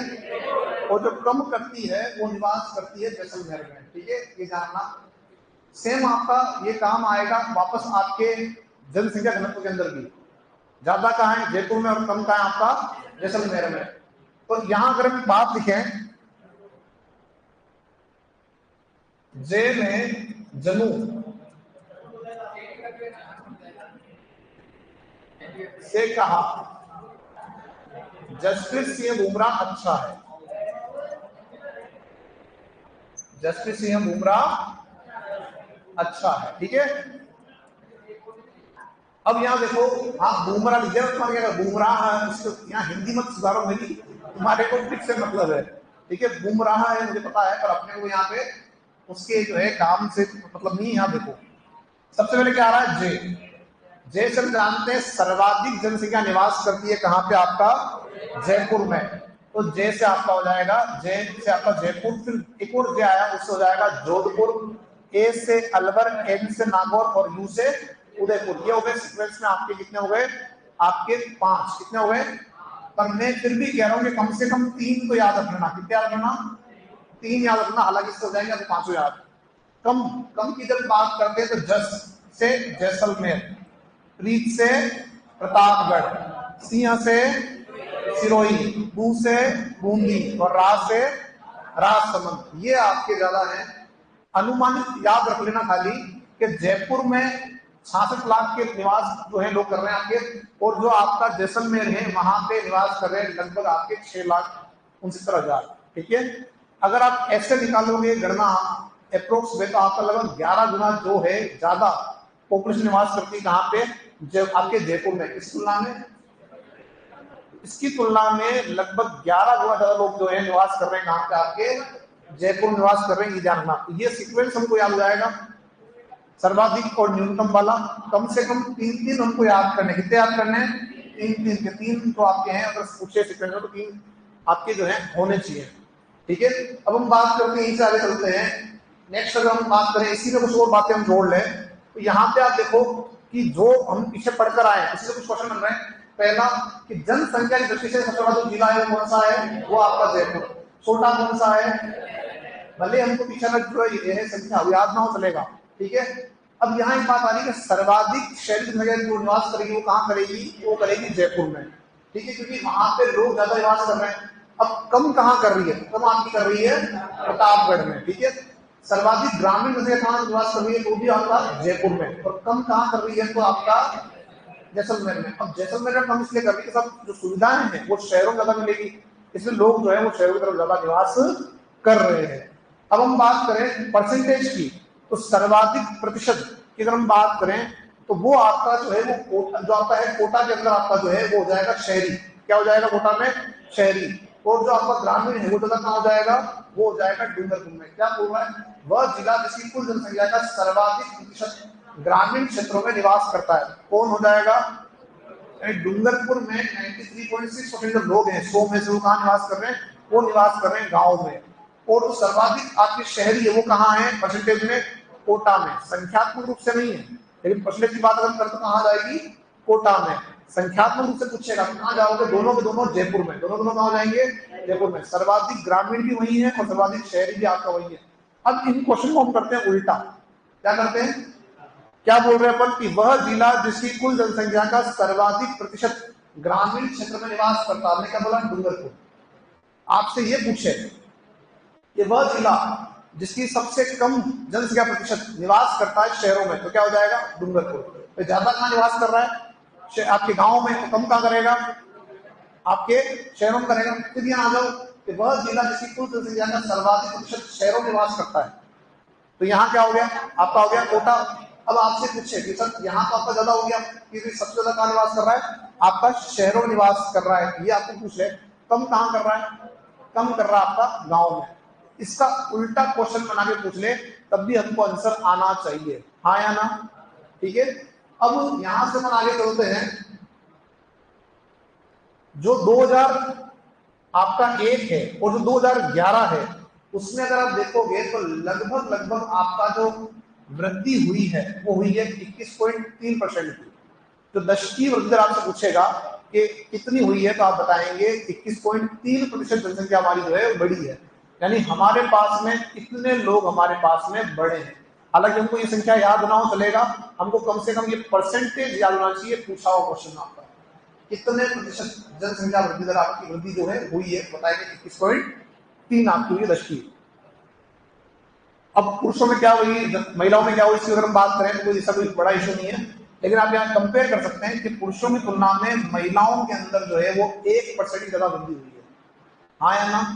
जो पुरुष जनसंख्या आपकी है उसकी तुलना में महिलाओं के जो है उसके अंदर 1% ज्यादा वृद्धि आपकी मिल रही है। ये क्वेश्चन आपका बन सकता है। सुनो बात को, ऐसा क्यों, तो कहीं ना कहीं अब हमारा जो रुझान है वो महिलाओं के ऊपर जा रहा है कि भाई बेटी बचाओ बेटी पढ़ाओ, ये हम स्कीम तो देखते हैं, हाँ या ना। तो ये कहीं ना कहीं उसी का आपका जो एक प्रमाण मिल रहा है कि बालिकाओं के ऊपर जो है ध्यान दे रहा है। कि पहले के समय में भ्रूण हत्या आपकी जो है वो बहुत बड़ी एक जो है पूर्ति थी हमारे समाज की, है ना। बालिका है, उसको जन्म दिया, उसको मार दिया, ये सब जो घटनाक्रम है वो पूर्व किया थी, उनको जो है दूर किया जा रहा है, शिक्षित किया जा रहा है लोगों को। इस वजह से इसमें आपकी जो है वो बढ़ोतरी हो रही है, और ये बढ़ोतरी होना बहुत जरूरी है। समझ में आ रही बात, ये जो है बढ़ोतरी होना आपके लिए बहुत जरूरी है। अगर ऐसा नहीं होता है तो असंतुलन आपका जो है वो आएगा, और ये असंतुलन आपको दिख रहा है समाज के अंदर, हाँ या ना, दिख रहा है। शेखावटी क्षेत्र में था पहले, वो असंतुलन जो है वो दक्षिण राजस्थान में भी आ गया। जो वागड़ बेल्ट आपका वहां भी हो गया कि जो सरकारी कर्मचारी होगा उसका जवाब हम जो है पहले कर देंगे, और नहीं हुआ तो नहीं करेंगे। ये पहले कहा भाई ये आपका सिक्योरिटी में था, अभी भी है, वो चीज आपकी यहाँ आ गई। तो एक एग्जाम्पल बताता हूँ आपको कि कोई कांस्टेबल का एग्जाम हुआ, कोई बच्चा कांस्टेबल के अंदर फाइनल लिस्ट में आ गया कि हाँ भाई इसका जो है सिलेक्शन हो गया है। तो जैसे पता लगा गाँव के अंदर आसपास के गाँव में 4-5 जो है परिवार वाले पहुंच गए, साहब हमारी बेटी है रिश्ता आ गया। उसने क्या किया, 4-5 में से एक बेस्ट को ले लिया कि हाँ सब ठीक है। अब क्या हुआ कि जब चुन लिया और कुछ दिन बाद में जब सवेरे सब हो गई, है ना, और कुछ दिन बाद में क्या हुआ कि स्टे आ गया उस भर्ती के ऊपर। क्या आ गया, स्टे आ गया। जैसे स्टे आया तो सामने से कॉल आया कि साहब अभी हम तो सगाई नहीं कर रहे हैं, तोड़ रहे हैं। तो बोले कि क्यों कर रहे हो साहब, तो लग चुका है बच्चा। तो बोले कि जब वापस ये ज्वाइन कर लेगा तो हम वापस कर लेंगे, अगर हम फ्री रहे तो। ये कंडीशन है कि रियल कंडीशन आपके राजस्थान के अंदर है। कहाँ पे, राजस्थान में। ये ऐसा क्यों हो रहा है, उनको पता है कि सब संख्या कम है, संख्या कम है, इस वजह से क्या हो रहा है, ये स्थिति हो रही है। अच्छा, केवल लड़की के साथ नहीं, लड़कों के साथ भी ऐसा होता है। अपन भी तो करते हैं कि हाँ भाई सामने वाला कौन है, अरे तू जॉब में है कि नहीं, मेरे से बराबर है कि नहीं है, ये सब चीजें दिख जाती है। इस वजह से अगर समानता हो जाएगा तो फिर ये चीजें आपकी खत्म हो जाएगी, ठीक है। तो अगर आप संख्या में देखोगे तो अभी हम देखें अगर, तो अभी 0 से 6 जो वर्ग है आपका, उस 0 से 6 आयु वर्ग में आज की कंडीशन 2011 की कंडीशन बता रहा हूँ कि 1000 बालकों पे जो बच्चियां हैं, बालिकाएं हैं, उनकी संख्या जो है आपकी वो है 888। कितनी है, 888। यानी जो असंतुलन है वो 112 का है। कितना है, यानी 1000 पुरुषों की तुलना में 112 जो है बालिकाएं बच्चियां कम 0 से 6 वर्ग में। ये बहुत बड़ी बात है, ठीक है। ये असंतुलन जो है वो वर्तमान स्थिति में जहां इतना हम लोग जो है पढ़े लिखे हो रहे हैं, तो ये अभी और इसमें समय लगेगा इस जो है असंतुलन को कम करने में। चलते पर इससे आगे यहाँ देखें, ग्रामीण क्षेत्र जो है उसमें जो वृद्धि हुई है वो हुई है 19%, और जो आपका शहरी क्षेत्र है उसमें हुई है 29%। शहरी क्षेत्रों में वृद्धि का कारण क्या है, तो यहाँ ऐसा नहीं कि जनदर ऊंची हुई, यहाँ जो वृद्धि हुई है वो इसलिए हुई है कि लोग गांव से कहाँ आ रहे हैं, शहरों की ओर आ रहे हैं। तो यहाँ जो है ये प्रवास एक कारक रहा है। किसके द्वारा? यहाँ जो है माइग्रेशन जो आपका हुआ है, जो प्रवास हुआ है, उस वजह से आपके यहाँ पे इसकी जो है बंदर बड़ी है, न कि जनता के कारण। जनता के कारण जो नदी बड़ी है वो तो यहाँ है। ठीक है, तो कुछ बातें अपन लिखना स्टार्ट करते हैं पहले, फिर आगे बढ़ेंगे। तो डालें आप हेडिंग में सर्वाधिक व न्यूनतम जनसंख्या वाले जिले।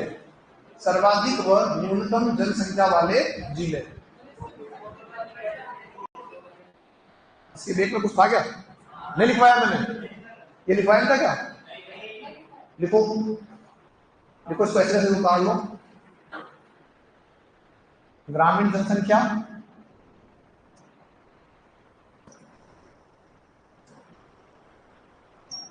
और एक आपकी क्या हो जाएगी? शहरी जनसंख्या। इसको उतारे एक बार ऐसा वैसे ही।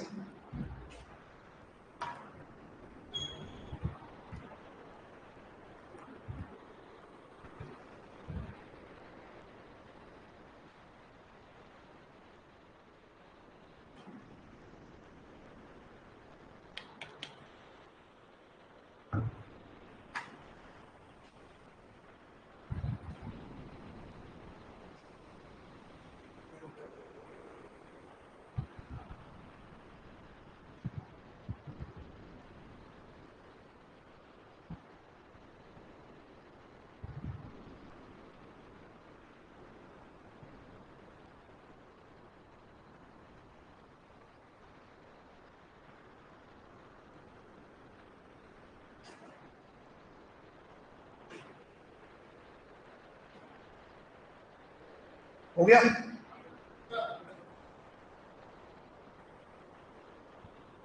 सभी का कंप्लीट है यहां तक?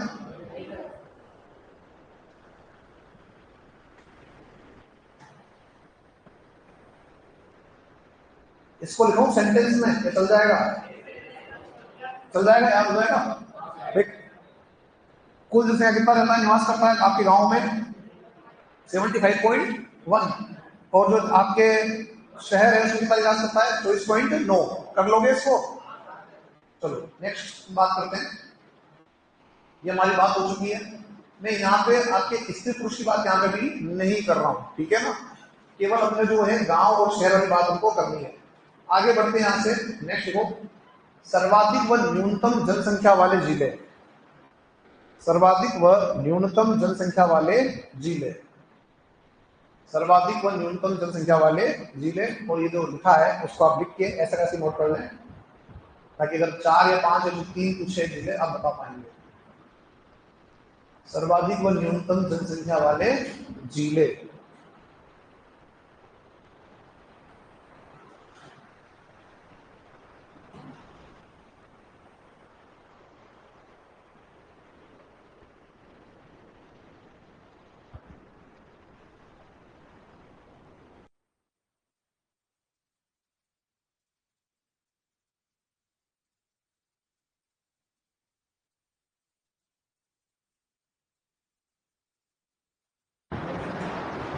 मैं तो कहीं जाता हूँ, कहीं कुछ नहीं लेके आता हूँ, कहीं।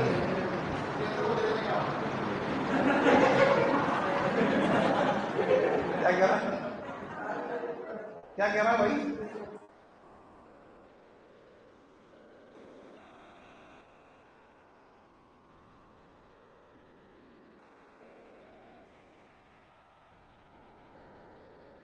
कहीं जाओ नहीं।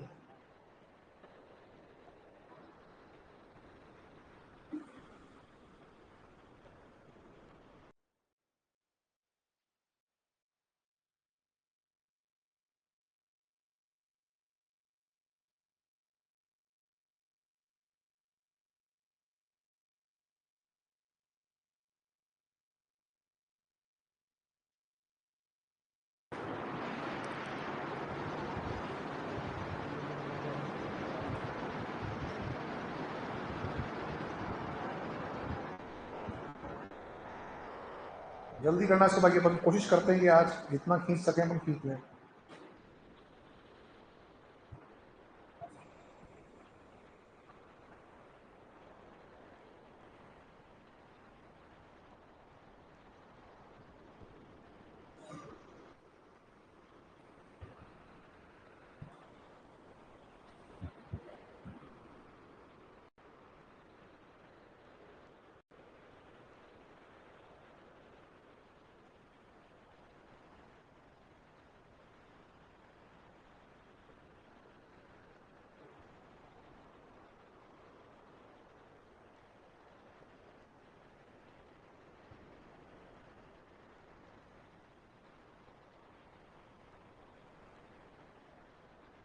आप ये भी उतार रहे हो क्या? साइड वाला भी उतार रहे हो ऐसा?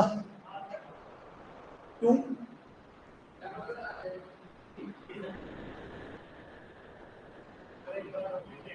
हाँ ठीक है, मैं आपको वैसे याद करा दूंगा इसको। अगर आप देखोगे तो बड़ा सिंपल एक तरीका मिल जाएगा। 66 है तो यहाँ 36.8 है, 36.7 है, यहाँ 35 और फिर 30। 66 36 दो बार आ रहा है, 36.8 36.7।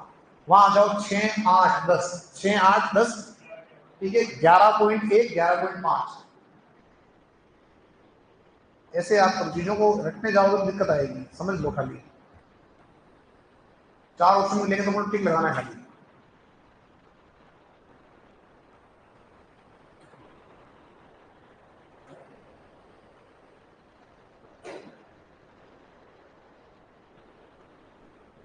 कंप्लीट कर लिखा, किसका बाकी है?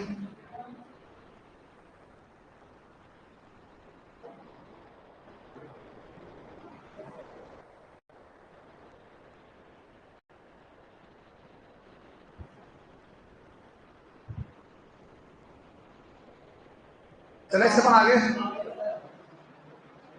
अब देखो दोस्तों, यहाँ पे नेक्स्ट हम बात करते हैं। ये जो क्वेश्चन आपके हैं इनको ऐसे ऐसे उतार लो फटाफट से। लिखाऊं मैं? देखो नेक्स्ट मैं बोल रहा हूं, आप लिखना। देखो, जनसंख्या में बड़ा जिला जयपुर, जनसंख्या में बड़ा जिला जयपुर, जनसंख्या में बड़ा जिला जयपुर व छोटा जैसलमेर, जनसंख्या में बड़ा जिला जयपुर व छोटा जैसलमेर, जनसंख्या में बड़ा जिला जयपुर व छोटा जैसलमेर। छोटा कौन है? जैसलमेर। ठीक है, नेक्स्ट। सर्वाधिक शहरी जनसंख्या जयपुर में, सर्वाधिक शहरी जनसंख्या जयपुर में,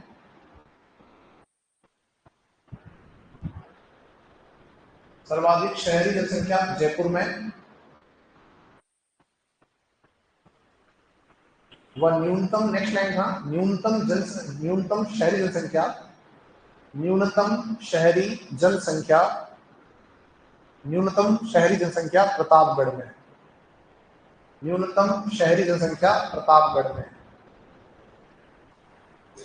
न्यूनतम शहरी जनसंख्या कहाँ है? तो प्रतापगढ़ में। नेक्स्ट, सर्वाधिक ग्रामीण जनसंख्या जयपुर, सर्वाधिक ग्रामीण जनसंख्या जयपुर, सर्वाधिक ग्रामीण जनसंख्या जयपुर, सर्वाधिक ग्रामीण जनसंख्या जयपुर, जयपुर। न्यूनतम ग्रामीण जनसंख्या, न्यूनतम ग्रामीण जनसंख्या जैसलमेर, न्यूनतम ग्रामीण जनसंख्या जैसलमेर, न्यूनतम ग्रामीण जनसंख्या जैसलमेर में। कहाँ पे? जैसलमेर। हालांकि अब जयपुर के टुकड़े हो चुके हैं तो चीजें बदलेगी, ठीक है, ध्यान रखना। आगे बढ़ो, नेक्स्ट अगला बिंदु। देखो, वह जिला, वह जिला जिसकी जिसकी जनसंख्या का, जिसकी जनसंख्या का सर्वाधिक प्रतिशत, जिसकी जनसंख्या का सर्वाधिक प्रतिशत, सर्वाधिक प्रतिशत गांवों में निवास करता है, सर्वाधिक प्रतिशत गांवों में निवास करता है, गांवों में निवास करता है। इसको लिखो, ब्रैकेट बना के लिखो, कोष्टक बना के। सर्वाधिक ग्रामीण जनसंख्या प्रतिशत वाला जिला, सर्वाधिक ग्रामीण जनसंख्या प्रतिशत वाला जिला। तो मैंने सेंटेंस भी लिखा दिया पूरा और शोर भी लिखा दिया। सर्वाधिक ग्रामीण जनसंख्या प्रतिशत वाला जिला। और दोस्तों कौन सा हो जाएगा आपका? हम पढ़कर आए थे, आपका जो है डूंगरपुर, डूंगरपुर 93.6, 93.6%। अब मैंने बताया था आपको कि जब सर्वाधिक जो है निवास कर रहे हैं गांव में, तो न्यूनतम कहां करेंगे? शहरों में। तो यही लिख दो, इसी में एक बात को जोड़ लो, न्यूनतम शहरी जनसंख्या प्रतिशत वाला जिला डूंगरपुर। न्यूनतम शहरी जनसंख्या प्रतिशत वाला जिला डूंगरपुर। न्यूनतम शहरी जनसंख्या प्रतिशत वाला जिला, न्यूनतम शहरी जनसंख्या प्रतिशत वाला जिला डूंगरपुर। न्यूनतम शहरी जनसंख्या प्रतिशत वाला जिला, जिला डूंगरपुर, डूंगरपुर। ठीक है, अगला देखो नेक्स्ट। सर्वाधिक शहरी जनसंख्या प्रतिशत वाला जिला, सर्वाधिक शहरी जनसंख्या प्रतिशत वाला जिला कोटा। सर्वाधिक शहरी जनसंख्या प्रतिशत वाला जिला कौन सा हो जाएगा? कोटा। 60.3 कितना हो जाएगा? 60.3% लिख दिया। अब जब यहाँ शहरी जनसंख्या ज्यादा है तो क्या कम हो जाएगी यहाँ पे? तो लिखो न्यूनतम ग्रामीण जनसंख्या प्रतिशत वाला जिला, न्यूनतम ग्रामीण जनसंख्या प्रतिशत वाला जिला, न्यूनतम ग्रामीण जनसंख्या प्रतिशत वाला जिला हो जाएगा आपका कोटा। कौन सा हो जाएगा? कोटा। अब मान लो सपोज ये पूछ ले कि कोटा में कितने जो प्रतिशत जो है जनसंख्या निवास करती गांव में, तो 100 में इसका निवास कर माइनस कर दोगे 60.3 यानी 39.7 कहाँ निवास कर लिए? गांव में।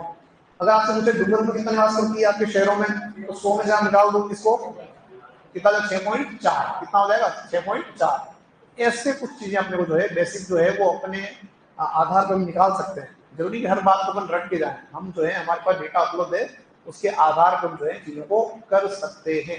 तो अभी अपन जो है इसको ही रोक रहे हैं, कल अपन इसके आगे जो बात करेंगे, नेक्स्ट जो हमारी क्लास होगी परसों, इसके बाद आगे चलेंगे और कोशिश ये करेंगे आपके जो बचे हुए टॉपिक है वो जल्द से जल्द आपके पूरे हो जाए। इसके बाद खनिज बच रहा है, पशुधन आपका बच रहा है, ऊर्जा है, और एक आपका जो बता रहे हो आप लोग जल जाती है, तो ये अपन कोशिश करेंगे जल्द कर लेंगे। आप परिवहन शायद नहीं है आपके इसमें, परिवहन कोर्स में नहीं है। मैंने सिलेबस कभी देखा था, आज ही देखा था, मैं आपको नेट पढ़ाना था। उद्योग भी नहीं है आपके। खनिज है, मिनरल्स आपके दे रखे हैं, ऊर्जा दे रखा है, जनजाति दे रखा है, हाँ, और एक पशुधन दे रखा है। ये चारों में पढ़ा दूंगा आपको। ठीक है, तो कोशिश ये है कि आपका नेक्स्ट वीक में या उसके ऊपर एक दिन मान लो, तो 10 दिन मान लो, इस वजह नहीं।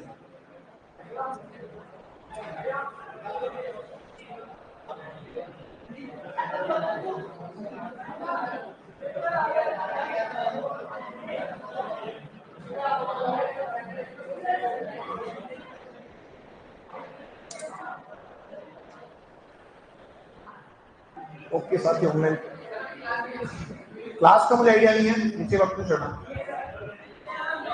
नहीं है।